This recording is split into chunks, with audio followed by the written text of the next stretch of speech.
देश दुनिया च वसते पंजाबियों को खुशामदीद। मैं हरजिंदर सिंह रंधावा, तुम देख रहे हो पंजाब टेलीविजन और मेरे नाल ने सीनियर जर्नलिस्ट रजीव भास्कर जी और इंद्रप्रीत जी। दोनों जी आए। बहुत बहुत शुक्रिया रंधावा जी। सारे सत श्री अकाल जी। सियासत इंज भी होंदी है, रादर सियासत इंज ही होंदी है। अचनचेत दो मंत्री शामिल करन दा सद्दा मिल जांदा और एक मंत्री अस्तीफा दे जांदे आ। हुण आपां गल तोरदे आ जिहड़ी जड़ है। बरजिंदर सिंह हमदर्द अजीत प्रकाशन समूह के प्रबंधकी संपादक हाईकोर्ट दे विच चले जांदे ने सरकार के खिलाफ कि विजिलेंस की जांच ते मैनूं भरोसा नहीं, ये जांच CBI तो कराई जावे। ते इहदे विच ओह धिर बनाउंदे ने भगवंत मान नूं निजी तौर ते बाई नेम। हुण ये लड़ाई अगले दौर च दाखल हो गई है कि इहदे विच विजिलेंस विभाग हुण प्रैस कॉन्फ्रेंस करके लाए गए दोषां दे संदर्भ विच कोई पक्ष रखेगा। ਜਿਹੜੀ ਜਾਂਚ ਚੱਲ ਰਹੀ ਆ ਉਹ ਕਿੰਨਾ ਲੀਆਂ ਦੇ ਉੱਤੇ ਕਿੰਨਾ ਆਧਾਰਾਂ ਦੇ ਉੱਤੇ ਹੋ ਰਹੀ ਆ ਕਿ ਇਹਦੇ ਬਾਰੇ ਕੋਈ ਦੱਸਿਆ ਜਾਊਗਾ ਕਿ ਇਹ ਲੜਾਈ ਹੁਣ ਪਬਲਿਕ ਡੋਮੇਨ ਵਿੱਚ ਆ ਜਾਊਗੀ। ਅਮੂਮਨ ਵਿਜੀਲੈਂਸ ਜਾਂਚ ਦੌਰਾਨ ਬਹੁਤ ਘੱਟ ਵੇਰਵੇ ਦਿੰਦਾ ਹੈ, ਪਰ ਕੀ ਹੁਣ ਅਹਿਮ ਵਿਅਕਤੀ ਦੇ ਖਿਲਾਫ ਜੇ ਸਰਕਾਰ ਅੱਗੇ ਵਧ ਰਹੀ ਆ ਤਾਂ ਉਹਦੇ ਸੰਬੰਧੀ ਲੋਕਾਂ ਨੂੰ ਕੁਝ ਦੱਸਿਆ ਜਾਊਗਾ? ਇਹ ਅਹਿਮ ਸਵਾਲ। ਹਾਲਾਂਕਿ ਇਹਦੇ ਵਿੱਚ ਇੱਕ ਮੰਤਰੀ ਦੀ ਬਲੀ ਹੋ ਚੁੱਕੀ ਆ। ਡਾਕਟਰ ਇੰਦਰਬੀਰ ਸਿੰਘ ਨਿੱਜਰ डॉक्टर बरजिंदर सिंह हमदर्द के हक में भुगत के अपनी कुर्सी गवा चुके।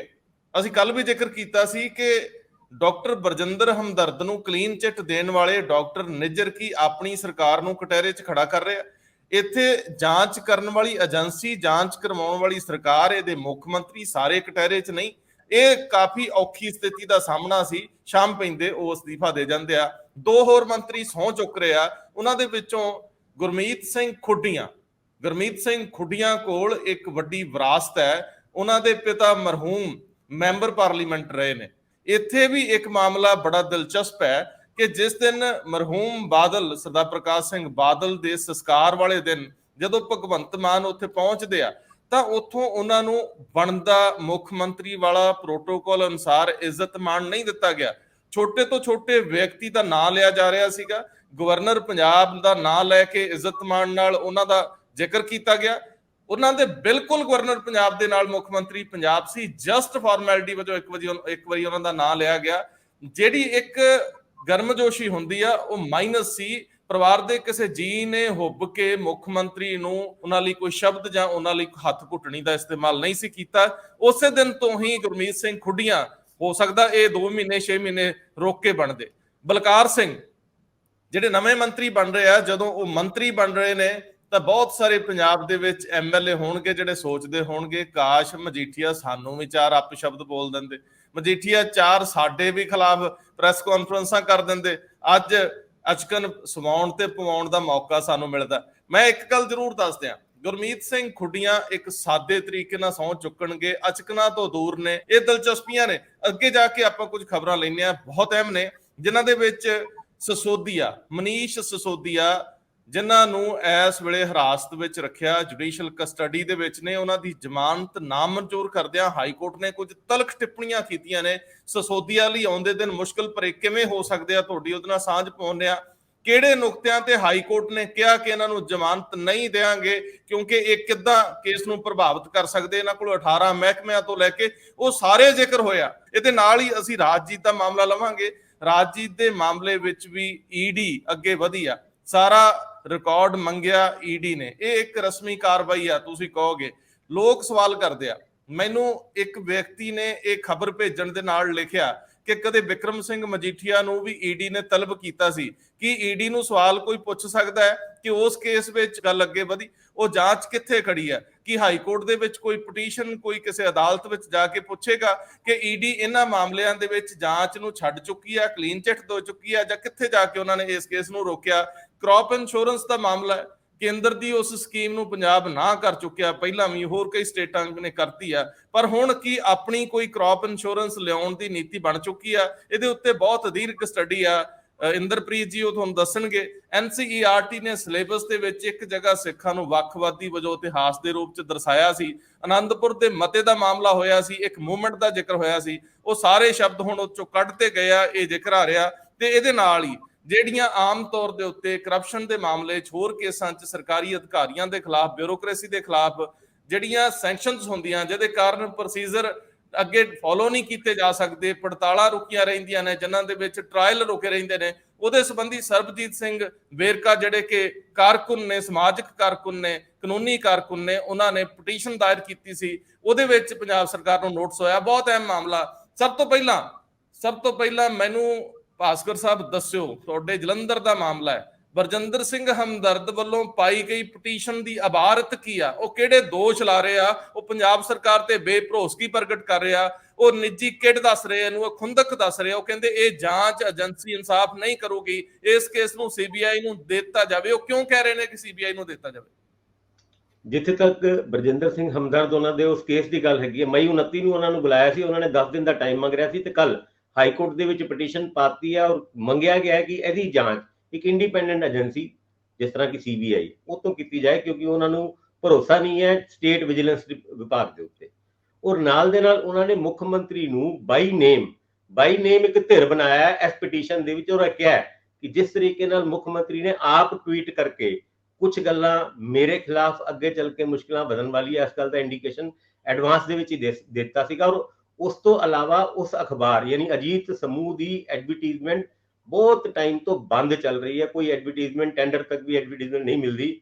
ਉਹਨਾਂ ਨੇ ਆਪਣੇ ਅਦਾਇਰੇ ਦੇ ਨਾਲ ਹੋਏ ਵਿਤਕਰੇ ਦਾ ਜ਼ਿਕਰ ਵੀ ਇਸ ਪਟੀਸ਼ਨ ਦੇ ਵਿੱਚ ਕੀਤਾ ਹੈ। ਮੰਗ ਕੀਤੀ ਹੈ ਕਿ ਸਟੇਟ ਵਿਜੀਲੈਂਸ ਡਿਪਾਰਟਮੈਂਟ ਤੋਂ ਉਹਨਾਂ ਨੂੰ ਕੋਈ ਉਮੀਦ ਨਹੀਂ ਹੈ, ਦੁੱਧ ਦਾ ਦੁੱਧ ਪਾਣੀ ਦਾ ਪਾਣੀ, ਜਾਂ ਕੋਈ ਇੰਡੀਪੈਂਡੈਂਟ ਪ੍ਰੋਬ ਜਾਰੀ ਕੀਤੀ ਜਾਏ। ਪਰ ਹੁਣ ਇਹ ਗੱਲ ਕਾਫੀ ਅੱਗੇ ਵੱਧ ਗਈ, ਅੱਗੇ ਇਸ ਕਰਕੇ ਵੀ ਵੱਧ ਗਈ ਹੈ ਕਿ ਪਟੀਸ਼ਨ ਦੇ ਉੱਤੇ ਜਦ ਹਾਈ ਕੋਰਟ ਦਾ ਫੈਸਲਾ ਆਏਗਾ, ਹਾਈ ਕੋਰਟ ਨੇ ਮੁੱਖ ਮੰਤਰੀ ਨੂੰ ਕਿਉਂਕਿ ਬਾਈ ਨੇਮ ਬਣਾਇਆ ਤੇ ਉਹਨਾਂ ਨੂੰ ਵੀ ਨੋਟਿਸ ਜਾਏਗਾ। ਹੁਣ ਸਟੇਟ ਵਿਜੀਲੈਂਸ ਡਿਪਾਰਟਮੈਂਟ ਇਸ ਮੁੱਦੇ ਤੇ ਕੀ ਕਹਿੰਦਾ? ਔਰ ਉਸ ਪਟੀਸ਼ਨ ਦੇ ਵਿੱਚ ਇੱਕ ਖਾਸ ਗੱਲ ਉਹਨਾਂ ਨੇ ਹੋਰ ਲਿਖੀ ਹੈ, ਉਹ ਇਹ ਲਿਖੀ ਹੈ ਕਿ ਮੈਨੂੰ ਜਿਹੜਾ ਨੋਟਿਸ ਭੇਜਿਆ ਗਿਆ ਉਹਦੇ ਵਿੱਚ ਖਾਸ ਤੌਰ ਤੇ ਇਹ ਗੱਲ ਕਹੀ ਗਈ ਹੈ ਕਿ ਇੱਕ ਡੀਐਸਪੀ ਦੇ ਸਾਹਮਣੇ ਤੁਹਾਨੂੰ ਪੇਸ਼ ਹੋਣ ਵਾਸਤੇ ਕਿਹਾ ਹੈ। ਸ਼ਾਇਦ ਇਹ ਵੀ ਗੱਲ ਬਰਜਿੰਦਰ ਸਿੰਘ ਹਮਦਰਦ ਉਹਨਾਂ ਨੇ ਦਿਲ ਤੇ ਲਾ ਲਈ ਹੈ ਕਿ ਇੱਕ ਡੀਐਸਪੀ ਦੇ ਸਾਹਮਣੇ ਉਹਨਾਂ ਨੂੰ ਪੇਸ਼ ਹੋਣ ਵਾਸਤੇ ਕਿਹਾ। ਇਹ ਗੱਲ ਹੁਣ ਅੱਗੇ ਤੁਰ ਗਈ ਹੈ। ਇੰਦਰਬੀਰ ਸਿੰਘ ਨਿੱਜਰ ਉਹਨਾਂ ਜਿਨ੍ਹਾਂ ਨੇ ਇੱਕ ਸਟੇਟਮੈਂਟ ਦਿੱਤੀ ਸੀ ਕਿ ਇਸ ਜਿਹੜੇ ਜੰਗੇ ਆਜ਼ਾਦੀ ਦੇ ਉੱਤੇ ਕੋਈ ਘਪਲਾ ਹੋਇਆ ਹੈ ਤੇ ਉਹਦਾ ਸਿੱਧਾ ਕੰਸਰਨ ਬਰਜਿੰਦਰ ਸਿੰਘ ਹਮਦਰਦ ਨਾਲ ਕਿੱਦਾਂ ਹੋ ਸਕਦਾ? ਉਹ ਕੋਈ ਠੇਕੇਦਾਰ ਜਾਂ ਫਿਰ ਜਿਹੜੇ ਕੋਈ ਅਲਾਟ ਕੀਤੇ ਨੇ, ਕਿਉਂਕਿ ਉਹਨਾਂ ਦਾ ਹਿੱਸਾ ਜਾਂ ਉਹਨਾਂ ਦਾ ਕੰਮ ਸਿਰਫ ਪਲੈਨਿੰਗ ਕਰਨਾ ਸੀਗਾ।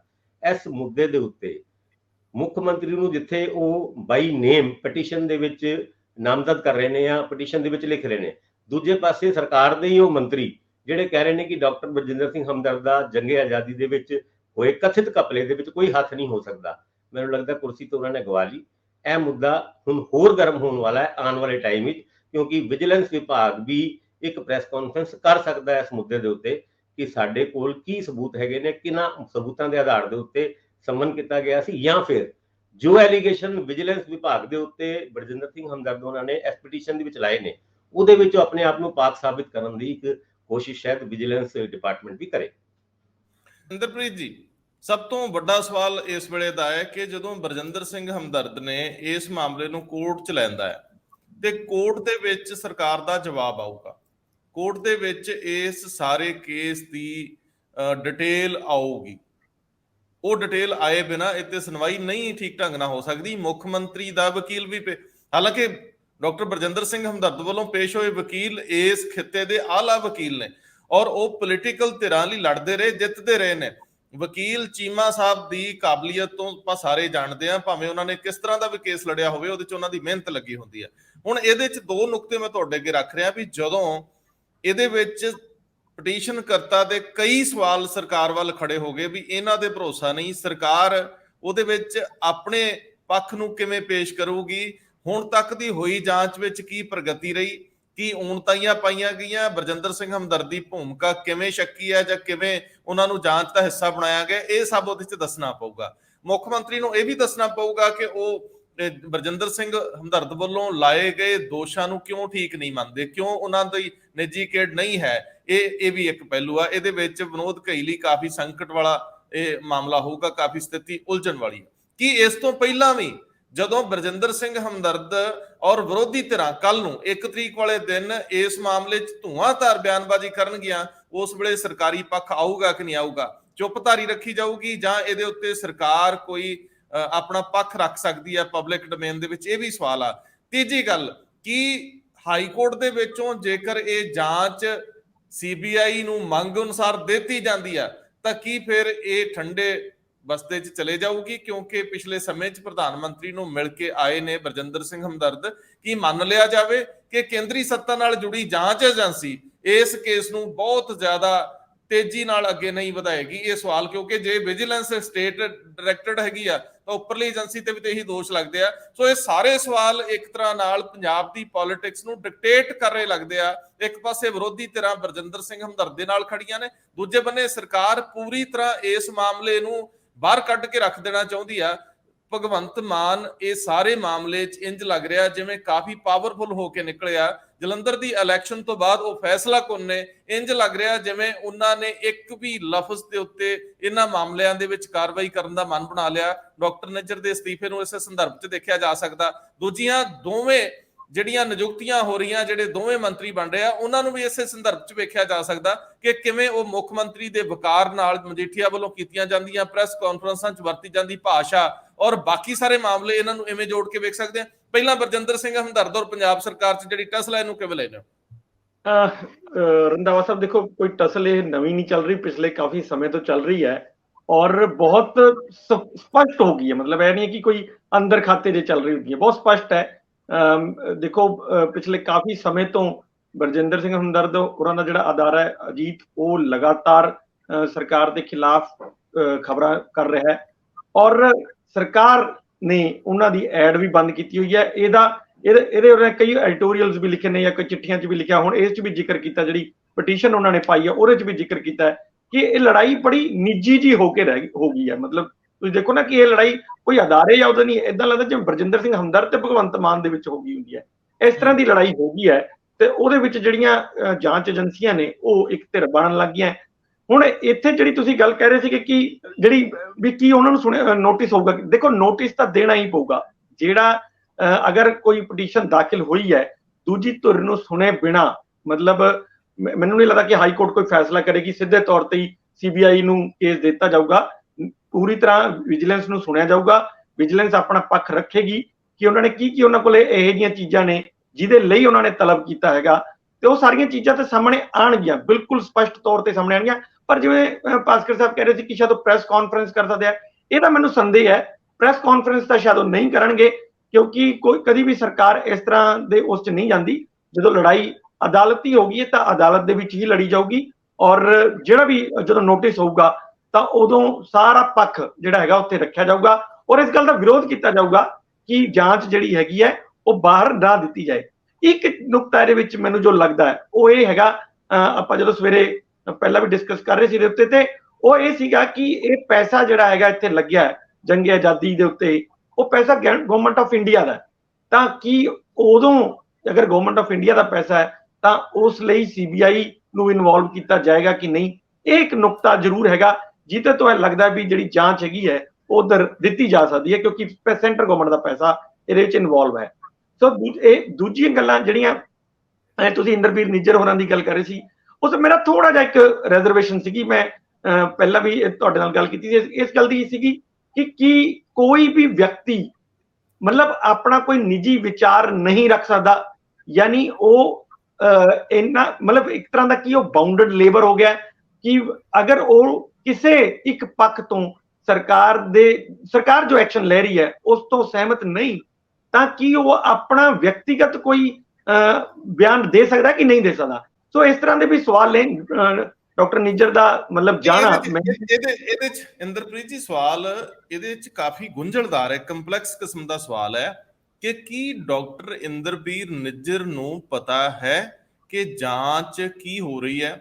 ਕੀ ਉਹਨਾਂ ਨੇ ਵਿਜੀਲੈਂਸ ਤੋਂ ਇਹਦੇ ਸੰਬੰਧੀ ਜਾਣਕਾਰੀ ਪ੍ਰਾਪਤ ਕੀਤੀ ਸੀ ਜਾਂ ਉਹਨਾਂ ਨੇ ਡਾਕਟਰ ਬਰਜਿੰਦਰ ਹਮਦਰਦ ਤੋਂ ਸਾਰੀ ਜਾਣਕਾਰੀ ਇਕੱਤਰ ਕਰਕੇ ਬਿਆਨ ਦਿੱਤਾ? ਕਿਉਂਕਿ ਜਦੋਂ ਵੀ ਕੋਈ ਜਾਂਚ ਚੱਲ ਰਹੀ ਹੁੰਦੀ ਆ ਤੇ ਸਰਕਾਰ ਦੇ ਅਹਿਮ ਵਿਅਕਤੀ ਦਾ ਉਹਦੇ ਵਿੱਚ ਕੋਈ ਸਟੇਟਮੈਂਟ ਦੇਣਾ ਜਿਹੜੀ ਉਸ ਜਾਂਚ ਨੂੰ ਹੀ ਕਿਨਾਰੇ 'ਚ ਖੜਾ ਕਰ ਦੇਵੇ, ਮੈਨੂੰ ਲੱਗਦਾ ਜਾਂਚ ਏਜੰਸੀਆਂ ਵੀ ਇੱਕ ਵਾਰੀ ਦੁਬਿਧਾ 'ਚ ਪੈ ਗਈਆਂ ਹੋਣਗੀਆਂ ਕਿ ਇਹਦੇ ਵਿੱਚ ਤਾਂ ਇੱਕ ਤਰ੍ਹਾਂ ਨਾਲ ਕਲੀਨ ਚਿੱਟ ਦੇ ਰਹੇ ਨੇ ਇੰਦਰਬੀਰ ਨਿੱਜਰ। ਠੀਕ ਹੈ ਤੁਹਾਡੀ ਗੱਲ ਕਿ ਹਾਂ ਉਹ ਅਗਰ ਉਹਨਾਂ ਕੋਲੇ ਜਾਣਕਾਰੀ ਹੈ ਵੀ ਜਿਸ ਦੇ ਆਧਾਰ ਤੇ ਉਹਨਾਂ ਨੇ ਬਿਆਨ ਦਿੱਤਾ ਹੈ, ਉਹ ਇੱਕ ਅਲੱਗ ਇਸ਼ੂ ਹੈਗਾ ਵੀ ਹਾਂ ਉਹਨਾਂ ਨੇ ਪੂਰੀ ਜਾਣਕਾਰੀ ਲੈ ਲਈ ਹੈ, ਮਹਿਕਮੇ ਤੋਂ ਵਿਜੀਲੈਂਸ ਵਾਲਿਆਂ ਨਾਲ ਵੀ ਗੱਲ ਕੀਤੀ ਹੈ, ਉਹਦੇ ਆਧਾਰ ਤੇ ਉਹ ਕਹਿ ਰਿਹਾ ਕਿ ਯਾਰ ਇਹਦੇ 'ਚ ਹੈ ਕੁਝ ਨਹੀਂ ਹੈ, ਉਹ ਦੇਖਿਆ ਜਾਣਾ ਚਾਹੀਦਾ ਸੀਗਾ। ਪਰ ਮੇਰਾ ਸਵਾਲ ਫਿਰ ਉੱਥੇ ਹੀ ਹੈ ਕਿ ਕੀ ਆਪਾਂ ਪੋਲਿਟਿਕਸ ਨੂੰ ਡਿਕਟੇਟਰਾਨਾ ਢੰਗ ਨਾਲ ਚਲਾ ਰਹੇ ਹਾਂ ਜਾਂ ਲੋਕਤੰਤਰਿਕ ਢੰਗ ਨਾਲ ਚਲਾ ਰਹੇ ਹਾਂ। ਮੈਨੂੰ ਇਹ ਮੈਂ ਇਸ ਕਰਕੇ ਕਹਿ ਰਿਹਾ ਕਿ ਜਦੋਂ ਭਗਵੰਤ ਮਾਨ ਹੋਣੀ ਪੂਰੇ ਕੰਟਰੀ ਦੇ ਵਿੱਚ ਅਰਵਿੰਦ ਕੇਜਰੀਵਾਲ ਹੋਰਾਂ ਨਾਲ ਇਸ ਗੱਲ ਦੇ ਉੱਤੇ ਲੱਗੇ ਹੋਏ ਆ, ਅਧਿਆਦੇਸ਼ ਦੇ ਖਿਲਾਫ ਵੀ ਜਿਹੜੀ ਉਹ ਆ ਰਹੀ ਹੈ ਗਵਰਨਮੈਂਟ ਆਫ ਇੰਡੀਆ ਲੈਂਦੀ, ਉਹ ਵੀ ਇੱਕ ਡਿਕਟੇਟਰਾਨਾ ਹੀ ਕਾਰਵਾਈ ਹੈ ਗਵਰਨਮੈਂਟ ਆਫ ਇੰਡੀਆ ਦੀ। ਸੋ ਜੇ ਇਹ ਵੀ ਤਾਂ ਇੱਕ ਡਿਕਟੇਟਰਾਨਾ ਹੀ ਕਾਰਵਾਈ, ਤੁਸੀਂ ਉਹਨਾਂ ਨੂੰ ਬੁਲਾ ਕੇ ਪੁੱਛ ਸਕਦੇ ਸੀ ਵੀ ਯਾਰ ਇਸ ਤਰ੍ਹਾਂ ਦਾ ਬਿਆਨ ਨਾ, ਉਦੋਂ ਤੁਸੀਂ ਸੀਨੀਅਰ ਮੰਤਰੀ ਹੋ, ਮਤਲਬ ਕੁਝ ਵੀ ਇਸ ਤਰ੍ਹਾਂ ਦੀ ਕਾਰਵਾਈ ਇੱਕਦਮ ਹਟਾ ਦੇਣਾ, ਇਹ ਮੈਨੂੰ ਲੱਗਦਾ ਡਿਕਟੇਟਰਾਨਾ ਕਾਰਵਾਈ ਹੋ ਸਕਦੀ ਹੈ ਜਦੋਂ ਕੋਈ ਪੋਲੀਟੀਕਲ ਪਾਰਟੀ ਖੁਦ ਇਸ ਮਾਮਲੇ 'ਚ ਫਸੀ ਹੋਵੇ ਵੀ ਉਹ ਲੋਕਤੰਤਰ ਨੂੰ ਬਚਾ ਰਹੀ ਹੈ। ਲੋਕਤੰਤਰ ਮੁੱਖ ਮੰਤਰੀ ਬਾਰ-ਬਾਰ ਕਹਿ ਰਿਹਾ ਕਿ ਭਾਜਪਾ ਲੋਕਤੰਤਰ ਦਾ ਕਤਲ ਕਰ ਰਹੀ ਹੈ। ਸੋ ਮੈਨੂੰ ਲੱਗਦਾ ਕਿ ਇਹ ਜਦੋਂ ਆਪਾਂ ਦੂਜਿਆਂ ਨੂੰ ਕਹਿੰਦੇ ਆ ਤਾਂ ਉਹ ਸਾਨੂੰ ਵੀ ਉਸੇ ਤਰ੍ਹਾਂ ਹੀ ਚੱਲਣਾ ਪਊਗਾ। ਇਹ ਇੱਕਦਮ ਕਿਸੇ ਨੂੰ ਛਾਂਗਣਾ ਮੰਤਰੀ ਮੰਡਲ 'ਚੋਂ, ਇਹ ਵੀ ਕੋਈ ਲੋਕਤੰਤਰਿਕ ਕਾਰਵਾਈ ਨਹੀਂ ਲੱਗਦੀ ਪਰ ਮੈਨੂੰ। ਬਿਲਕੁਲ ਠੀਕ ਕਹਿ ਰਹੇ ਹੋ ਤੁਸੀਂ। ਜਦੋਂ ਕਿ ਇਸ ਮਾਮਲੇ ਦੇ ਵਿੱਚ ਕਟਾਰੂ ਚੱਕ ਭਾਗਾਂ ਵਾਲੇ ਨਿਕਲੇ, ਕਿਉਂਕਿ ਉਹ ਵਿਰੋਧੀ ਉਹਨਾਂ ਦੇ ਉੱਤੇ ਨਿਸ਼ਾਨਾ ਸਾਧ ਰਹੇ ਸੀ। ਮੈਨੂੰ ਲੱਗਦਾ ਸਰਕਾਰ ਵਿਰੋਧੀਆਂ ਦੇ ਅੱਗੇ ਗੋਡੇ ਟੇਕੇ ਹੋਏ ਦਿਖਣਾ ਨਹੀਂ ਚਾਹੁੰਦੀ, ਔਰ ਉਹਨਾਂ ਨੇ ਇਸ ਮਾਮਲੇ ਨੂੰ ਮੈਨੂੰ ਲੱਗਦਾ ਰੋਕ ਲਿਆ। ਜੇ ਕੋਈ ਅਚਨਚੇਤ ਥੋੜੇ ਦੇਰ ਬਾਅਦ ਸਹੁੰ ਚੁੱਕ ਸਮਾਗਮ ਤੋਂ ਬਾਅਦ ਕੋਈ ਐਸੀ ਗੱਲ ਨਹੀਂ ਹੁੰਦੀ ਤੇ ਮੇਰੇ ਖਿਆਲ ਅੱਜ ਕਟਾਰੂ ਚੱਕ ਦੀ ਕਿਸਮਤ ਤਗੜੀ ਹੈ, ਅੱਜ ਉਹ ਬਲੀ ਨਿਕਲਿਆ ਕਿਸਮਤ ਦੇ। ਸਵਾਲ ਇਸ ਗੱਲ ਦਾ ਹੈ, ਜੇ ਤੁਸੀਂ ਕੱਲ ਦੀਆਂ ਇਹ ਜਦੋਂ ਘਟਨਾਵਾਂ ਹੋ ਰਹੀਆਂ ਸੀ ਕਿ ਇਹ 2 ਮੰਤਰੀ ਨਵੇਂ ਰੱਖੇ ਜਾ ਰਹੇ ਔਰ 1 ਮੰਤਰੀ ਹਟਾਇਆ ਜਾ ਰਿਹਾ, ਤਾਂ ਸਾਰਿਆਂ ਨੂੰ ਲਗਭਗ ਇਹ ਮਾਈਂਡ 'ਚ ਸੀ ਕਿ ਲਾਲਚੰਦ ਕਟਾਰੂ ਚੱਕ ਨੂੰ ਹੀ ਹਟਾਇਆ ਜਾ ਰਿਹਾ। ਤੇ ਜੇਕਰ ਤੁਸੀਂ ਹੋ ਸਕਦਾ ਕਿਸੇ ਪੇਪਰ ਨੇ ਇਨੀਸ਼ੀਅਲੀ ਅਗਰ ਕੋਈ ਖਬਰਾਂ ਚਲਾਈਆਂ ਹੋਣ ਤਾਂ ਉਹਨਾਂ ਦੇ ਵਿੱਚ ਇਹੀ ਗੱਲ ਪਾਈ ਹੋਵੇ ਕਿ ਜਿਹੜਾ ਲਾਲਚੰਦ ਕਟਾਰੂ ਚੱਕ ਨੂੰ ਹਟਾਇਆ ਰਿਹਾ। ਇੰਦਰਬੀਰ ਸਿੰਘ ਨਿੱਜਰ ਦੀ ਤਾਂ ਕਿਸੇ ਨੂੰ ਖਿਆਲ ਹੀ ਨਹੀਂ ਸੀਗਾ ਕਿ ਉਹਨਾਂ ਨੂੰ ਹਟਾ ਦਿੱਤਾ ਜਾਏਗਾ। ਜਦੋਂ ਆਪਾਂ ਇੰਦਰਪ੍ਰੀਤ ਜੀ ਸਵੇਰੇ ਖਬਰ ਲੈ ਰਹੇ ਸੀਗੇ ਤੇ ਉਦੋਂ ਅਸੀਂ ਉਸ ਖਬਰ ਨੂੰ ਜਿਸ ਤਰੀਕੇ ਨਾਲ ਲਿਆ ਸੀ, ਇੰਡੀਕੇਟ ਤਾਂ ਉਹ ਕਰ ਰਿਹਾ ਸੀਗਾ ਕਿ ਸਰਕਾਰ ਪੂਰੀ ਦੀ ਪੂਰੀ ਕਟਹਿਰੇ 'ਚ ਖੜੇ ਕਰਤੀ ਆ, ਕਿਉਂਕਿ ਨਾ ਤਾਂ ਉਹ ਵਿਜੀਲੈਂਸ ਦੇ ਵਜ਼ੀਰ ਸੀਗੇ, ਨਾ ਉਹ ਮਿਨਿਸਟਰ ਸੀ ਵਿਜੀਲੈਂਸ ਤੇ ਨਾ ਉਹ ਉਹਨਾਂ ਦਾ ਜੰਗੇ ਆਜ਼ਾਦੀ ਨਾਲ ਕੋਈ ਦੂਰ ਤੱਕ ਦਾ ਡਾਕਟਰ ਨਿੱਜਰ ਦਾ ਲੈਣ ਦੇਣ ਸੀ ਕਿ ਉਹਨਾਂ ਕੋਲ ਵਿਭਾਗ ਜੰਗੇ ਆਜ਼ਾਦੀ ਵਾਲਾ ਜਾਂ ਟੂਰਿਜ਼ਮ ਵਾਲਾ ਜਾਂ ਕੁਝ ਹੁੰਦਾ। ਸੋ ਜੇ ਉਹ ਇਹਦੇ ਵਿੱਚ ਪਏ ਨੇ ਤੇ ਉਹਨਾਂ ਦੀ ਜਿਹੜੀ ਆਪਣੀ ਜਾਣਕਾਰੀ ਹੈ ਉਹਦਾ ਆਧਾਰ ਕੀ ਆ ਕਿ ਉਹ ਸਰਕਾਰ ਨੂੰ ਇਹ ਕਹਿ ਰਹੇ ਨੇ ਕਿ ਤੁਸੀਂ ਜਿਹੜੀ ਜਾਂਚ ਕਰ ਰਹੇ ਹੋ ਤੁਸੀਂ ਗਲਤ ਕਰ ਰਹੇ ਹੋ। ਉਹ ਆਪਣੇ ਮੁੱਖ ਮੰਤਰੀ ਨੂੰ, ਆਪਣੇ ਵਿਜੀਲੈਂਸ ਵਿਭਾਗ ਨੂੰ, ਆਪਣੀ ਗਵਰਨਮੈਂਟ ਨੂੰ ਪੂਰੀ ਤਰ੍ਹਾਂ ਨਾਲ, ਕਿਉਂਕਿ ਇਹ ਗੱਲ ਕਹੀ ਗਈ ਕਿ ਸਰਕਾਰ ਦੇ ਮੰਤਰੀ ਅੰਦਰੋਂ ਖੁਸ਼ ਨਹੀਂ ਆ ਇਸ ਜਾਂਚ ਤੋਂ, ਇਹ ਗੱਲ ਨੂੰ ਉਭਾਰਿਆ ਗਿਆ ਦੂਜੇ ਸਰਕਲ ਵੱਲੋਂ। ਮੁੱਖ ਮੰਤਰੀ ਲਈ ਇਹ ਸਿਰਪੀੜ ਬਣ ਚੁੱਕੀ ਸੀ ਖਬਰ, ਲੇਕਿਨ ਇੰਦਰਪ੍ਰੀਤ ਜੀ ਜ਼ਰੂਰੀ ਨਹੀਂ ਕਿ ਇਹੀ ਇੱਕ ਆਧਾਰ ਬਣਿਆ। ਇੱਕ ਆਧਾਰ ਹੋਰ ਵੀ ਡਾਕਟਰ ਨਿੱਜਰ ਬਾਰੇ, ਜਿਹਦੇ ਬਾਰੇ ਤੁਸੀਂ ਵੀ ਜਾਣਦੇ ਹੋ ਕਿ ਪਿਛਲੇ ਕਾਫੀ ਦੇਰ ਤੋਂ ਕੁਝ ਖਬਰਾਂ ਵੀ ਆ ਰਹੀਆਂ ਸੀ। ਜੀ ਭਾਸਕਰ ਸਾਹਿਬ ਜੀ, ਅਗਰ ਗੱਲ ਕਰੀਏ, ਲੱਗਦਾ ਤੇ ਹੈ ਵੀ ਕਿ ਜਿਹੜਾ ਇੰਦਰਬੀਰ ਸਿੰਘ ਨਿੱਜਰ ਉਹਨਾਂ ਨੇ ਬਿਆਨ ਦਿੱਤਾ ਸੀ ਉਸ ਕਰਕੇ ਉਹਨਾਂ ਨੂੰ ਆਪਣੀ ਵਜ਼ੀਰੀ ਤੋਂ ਇੱਕ ਛੁੱਟੀ ਹੋ ਗਈ। ਪਰ ਇਹਦੀ ਹੋਰ ਵੀ ਕਾਰਨ ਹੈ, ਤੁਸੀਂ ਹੁਣੇ ਹਿੰਟ ਦਿੱਤਾ ਕਿ ਤੁਸੀਂ ਵੀ ਜਾਣਦੇ ਹੋ ਬਹੁਤ ਸਾਰੇ ਇਦਾਂ ਦੇ ਕਾਰਨ ਹੈ ਜਿਨ੍ਹਾਂ ਕਰਕੇ ਨਿੱਜਰ ਸਾਹਿਬ ਦੀ ਛੁੱਟੀ ਹੋਈ। ਪਿਛਲੇ ਦਿਨਾਂ ਦੇ ਵਿੱਚ ਕੁੰਵਰ ਵਿਜੇ ਪ੍ਰਤਾਪ ਅੰਮ੍ਰਿਤਸਰ ਦੇ ਵਿੱਚ ਖੜੇ ਹੋ ਕੇ ਇੱਕ ਬਿਲਡਿੰਗ ਵੱਲ ਇਸ਼ਾਰਾ ਕਰ ਰਹੇ ਸੀ ਔਰ ਇਹ ਬਿਲਡਿੰਗ ਕਿੱਦਾਂ ਬਣੀ ਇਹ ਪੁੱਛ ਰਹੇ ਸੀ ਔਰ ਆਪਣੇ ਹੀ ਲੋਕਲ ਬੋਡੀਜ਼ ਡਿਪਾਰਟਮੈਂਟ ਦੇ ਉੱਤੇ ਉਹਨਾਂ ਨੇ ਉਂਗਲ ਉਠਾਈ ਸੀ, ਉਹ ਵੀ ਇਸ਼ਾਰਾ ਉਸ ਤਰਫ ਹੀ ਸੀ। ਔਰ ਕੱਲ ਹੀ ਨਿੱਜਰ ਸਾਹਿਬ ਦਾ ਇੱਕ ਬਿਆਨ ਆਇਆ ਸੀ ਜਿਹਦੇ ਵਿੱਚ ਉਹਨਾਂ ਨੇ ਕਾਰਪੋਰੇਸ਼ਨ ਦੇ EMPLOYEES ਨੂੰ ਸਖਤ ਹਦਾਇਤਾਂ ਦਿੱਤੀ ਸੀ ਵੀ ਕਿਸੇ ਵੀ ਤਰੀਕੇ ਦੀ ਕੋਤਾਹੀ ਨਹੀਂ ਵਰਤੀ ਜਾਏਗੀ। CLU ਇਸ਼ੂ ਕਰਨ ਵਾਸਤੇ ਅਗਰ ਤੁਸੀਂ ਕੋਈ ਵੀ ਅੜੀਅਲ ਰਵੱਈਆ ਅਪਣਾ ਰਹੇ ਹੋ ਜਾਂ ਕਿਸੇ ਵੀ ਤਰੀਕੇ ਦੀ ਕੋਤਾਹੀ ਕਰ ਰਹੇ ਹੋ ਤੇ ਤੁਹਾਡੇ ਖਿਲਾਫ ਐਕਸ਼ਨ ਲਿੱਤਾ ਜਾਏਗਾ। ਔਰ ਕੱਲ ਹੀ ਇਹ ਫੈਸਲਾ, ਇਹ ਰਿਜ਼ਾਈਨ ਭਾਵੇਂ ਰਾਤ ਨੂੰ, ਸ਼ਾਮ ਨੂੰ, ਦੇਰ ਸ਼ਾਮ ਨੂੰ ਇਹ ਅਨਾਉਂਸ ਹੋਇਆ ਕਿ ਉਹਨਾਂ ਨੇ ਰਿਜ਼ਾਈਨ ਦੇ ਦਿੱਤਾ ਜਾਂ ਉਹਨਾਂ ਦੇ ਰਿਜ਼ਾਈਨ ਨੂੰ ਭੇਜਤਾ, ਇਹ ਰਿਜ਼ਾਈਨ ਦੁਪਹਿਰੀ ਦੇ ਦਿੱਤਾ ਗਿਆ ਸੀਗਾ ਔਰ ਰਿਲੀਜ਼ ਇਹ ਰਿਜ਼ਾਈਨ ਸ਼ਾਮ ਤੋਂ ਹੋਇਆ। ਔਰ ਇਸ ਤਰ੍ਹਾਂ ਦੀ ਵੀ ਖਬਰ ਆ ਰਹੀ ਹੈ ਕਿ ਇਸ ਤਰ੍ਹਾਂ ਦਾ ਰਿਜ਼ਾਈਨ 1 ਤੋਂ ਵੱਧ ਮੰਤਰੀਆਂ ਤੋਂ ਲਿੱਤਾ ਗਿਆ ਸੀਗਾ। ਹੁਣ ਉਹ ਬਾਕੀ ਮੰਤਰੀਆਂ ਦਾ ਰਿਜ਼ਾਈਨ ਅੱਗੇ ਤੱਕ ਫਾਰਵਰਡ ਨਹੀਂ ਕੀਤਾ, ਪਰ ਇੰਦਰਬੀਰ ਸਿੰਘ ਨਿੱਜਰ ਉਹਨਾਂ ਦਾ ਰਿਜ਼ਾਈਨ ਸ਼ਾਮ ਨੂੰ ਫਾਰਵਰਡ ਹੋ ਗਿਆ ਸੀ। ਭਾਸਕਰ ਸਾਹਿਬ, ਇਸ ਤੋਂ ਪਹਿਲਾਂ ਇੱਕ ਕਾਲ ਮੁੱਖ ਮੰਤਰੀ ਦੇ ਦਫ਼ਤਰ ਤੋਂ ਡਾਕਟਰ ਇੰਦਰਬੀਰ ਸਿੰਘ ਨਿੱਜਰ ਨੂੰ ਜਾਂਦੀ ਹੈ, ਜਿਸ ਤੋਂ ਬਾਅਦ ਉਹ ਆਪਣੇ ਮਿੱਤਰਾਂ ਦੇ ਘੇਰੇ 'ਚ ਇਹਦੇ ਸੰਬੰਧੀ ਚਰਚਾ ਕਰਦੇ ਆ। ਇਹ ਨਾਖੁਸ਼ੀ ਪ੍ਰਗਟ ਉਹਨਾਂ ਨਾਲ ਕਰਤੀ ਗਈ ਸੀ ਕਿ ਤੁਹਾਡਾ ਇਹ ਬਿਆਨ ਠੀਕ ਨਹੀਂ ਹੈ। ਉਦੋਂ ਤੱਕ ਅਜੇ ਫੈਸਲਾ ਨਹੀਂ ਸੀ ਕੀਤਾ ਗਿਆ। ਇਹ ਲਗਭਗ ਦਿਨ ਦੇ 4:30 ਵਜੇ ਦਾ ਸਮਾਂ ਹੋਊਗਾ ਜਦੋਂ ਇਹ ਫੋਨ ਕਾਲ ਆਉਂਦੀ ਹੈ। ਉਸ ਤੋਂ ਬਾਅਦ ਫਿਰ ਉਹਨਾਂ ਨੂੰ ਹਟਾਉਣ ਦਾ ਫੈਸਲਾ ਕੀਤਾ ਗਿਆ ਤੇ ਅਗਲੀ ਫੋਨ ਕਾਲ ਤੇ ਉਹਨਾਂ ਤੋਂ ਅਸਤੀਫਾ ਮੰਗਿਆ ਗਿਆ। ਉਸ ਤੋਂ ਪਹਿਲਾਂ ਜਦੋਂ ਆਪਣੇ ਘੇਰੇ 'ਚ ਗੱਲ ਕਰ ਰਹੇ ਸੀ ਤੇ ਉਦੋਂ ਇਹ ਕਰ ਰਹੇ ਸੀ ਕਿ ਕੀ ਮੇਰੀ ਸਟੇਟਮੈਂਟ 'ਚ ਕੋਈ ਜ਼ਿਆਦਾ ਖਰਾਬੀ ਸੀ। ਇਹ ਗੱਲ ਵੀ ਉਹਨਾਂ ਨੇ ਇੱਕ ਤੋਂ ਵੱਧ ਲੋਕਾਂ ਨਾਲ ਕੀਤੀ। ਇੰਦਰਪ੍ਰੀਤ ਜੀ, ਹੁਣ ਆਈਏ ਮੰਤਰੀਆਂ ਵੱਲ। ਕੱਲ ਤੁਹਾਡੀ ਸ਼ਾਮ ਨੂੰ ਦੌੜ ਲੱਗੀ ਪਈ ਸੀ ਕਿ ਤੁਸੀਂ ਇਸ ਖਬਰ ਨੂੰ ਬ੍ਰੇਕ ਕਰਨਾ, ਤੁਸੀਂ ਕਾਫੀ ਹੱਦ ਤੱਕ ਕਾਮਯਾਬ ਵੀ ਹੋ ਗਏ ਸੀ। ਤੁਸੀਂ ਮੁੱਖ ਮੰਤਰੀ ਦਫ਼ਤਰ ਦੇ ਔਰ ਮੁੱਖ ਮੰਤਰੀ ਦੇ ਘੇਰਿਆਂ ਦੇ ਆਲੇ ਦੁਆਲੇ ਲੜਨ ਤੱਕ ਜਾ ਰਹੇ ਸੀਗੇ ਵੀ ਮੈਨੂੰ ਨਾਂ ਦੱਸੋ ਜਿਹੜੇ ਤੁਸੀਂ ਗਵਰਨਰ ਨੂੰ ਭੇਜੇ। ਸੋ ਕਿੱਸਾ ਕਹਾਣੀ ਸੁਣਾਓ ਹਜ਼ਰਾ, ਕੀ ਸ਼ਾਮੀ ਕੱਲ ਵਾਪਰਿਆ, ਕਿੱਥੇ ਕਿੱਥੇ ਯੁੱਧ ਲੜਨਾ ਪਿਆ? ਨਹੀਂ, ਇਹ ਮਤਲਬ ਇਹ ਹਮੇਸ਼ਾ ਤੋਂ ਹੀ ਰਹਿੰਦਾ, ਜਦੋਂ ਵੀ ਪੱਤਰਕਾਰਾਂ ਲਈ ਤਾਂ ਇਹ ਰਹਿੰਦੀ ਹੈ ਕਿ ਬਈ ਜੇ ਕੋਈ ਏਦਾਂ ਦੀ ਖਬਰ ਹੈ ਤਾਂ ਅਗਰ ਬ੍ਰੇਕ ਕਰ ਦੋ। ਅੱਜ ਕੱਲ ਜ਼ਿਆਦਾ ਹੋ ਗਿਆ, ਜਦਾਂ ਇੰਟਰਨੈਟ ਮੀਡੀਆ ਆਇਆ ਉਸ ਤੋਂ ਬਾਅਦ ਇਹ ਕੁਝ ਹੋਰ ਜ਼ਿਆਦਾ ਹੋ ਗਿਆ ਕਿ ਕੌਣ ਪਹਿਲਾਂ ਕਰੇ। ਇਹਦੇ ਵਿੱਚ ਇਹੀ ਦਿੱਕਤ ਸੀ ਕਿ ਸਭ ਇਹ ਤਾਂ ਕਲੈਰਿਟੀ ਨਾਲ ਆ ਚੁੱਕਿਆ ਸੀਗਾ ਕਿ ਬਈ 2 ਮੰਤਰੀ ਬਣਾਇਆ ਜਾ ਰਿਹਾ ਔਰ 1 ਮੰਤਰੀ ਨੂੰ ਡ੍ਰੌਪ ਕੀਤਾ ਜਾ ਰਿਹਾ, ਪਰ ਨਾ ਕਿਹੜੇ ਨੇ 2 ਮੰਤਰੀਆਂ ਦੇ ਇਹ ਨਹੀਂ ਸੀ ਆ ਰਹੇ, ਔਰ ਸਭ ਅਟਕਲਾਂ ਬਾਜ਼ੀਆਂ ਆਪਣੀਆਂ ਲਗਾ ਰਹੇ ਸੀ ਕਿ ਫਲਾਣਾ ਵੀ ਹੋ ਸਕਦਾ, ਟਿਮਕਾਣਾ ਵੀ ਹੋ ਸਕਦਾ। ਕਲੈਰਿਟੀ ਨਾਲ ਕੋਈ ਚੀਜ਼ ਨਹੀਂ ਆ ਰਹੀ ਸੀ, ਸਿਵਾਏ ਇਸ ਤੋਂ ਕਿ ਬਲਕਾਰ ਸਿੰਘ ਦਾ ਨਾਮ ਜਿਹੜਾ ਸੀਗਾ ਉਹ ਸੀਗਾ ਕਿ ਹਾਂ ਉਹ ਤਾਂ ਹੋ ਹੀ ਸਕਦੇ ਨੇ। ਬਾਕੀ ਸ਼ੀਤਲ ਅੰਗਰਾਲ ਜੀ ਦਾ ਵੀ ਬਹੁਤ ਚੱਲੀ ਆ ਰਿਹਾ ਸੀ ਕਿ ਉਹ, ਕਿਉਂਕਿ ਜਿਹੜਾ ਸੁਸ਼ੀਲ ਰਿੰਕੂ ਹੋਰਾ ਤੇ ਉਹਨਾਂ ਦਾ ਦੇ ਵਿੱਚ ਜਿਹੜੀ ਹੁਣ ਟਸਲ ਹੋ ਗਈ ਹੈ, ਉਹਨੂੰ ਕਿਸੇ ਤਰ੍ਹਾਂ ਮਤਲਬ ਸੈਟਲ ਡਾਊਨ ਕਰਨਾ ਹੈ, ਤਾਂ ਇਸ ਕਰਕੇ ਸ਼ਾਇਦ ਉਹਨਾਂ ਨੂੰ ਬਣਾਤਾ ਜਾਏ।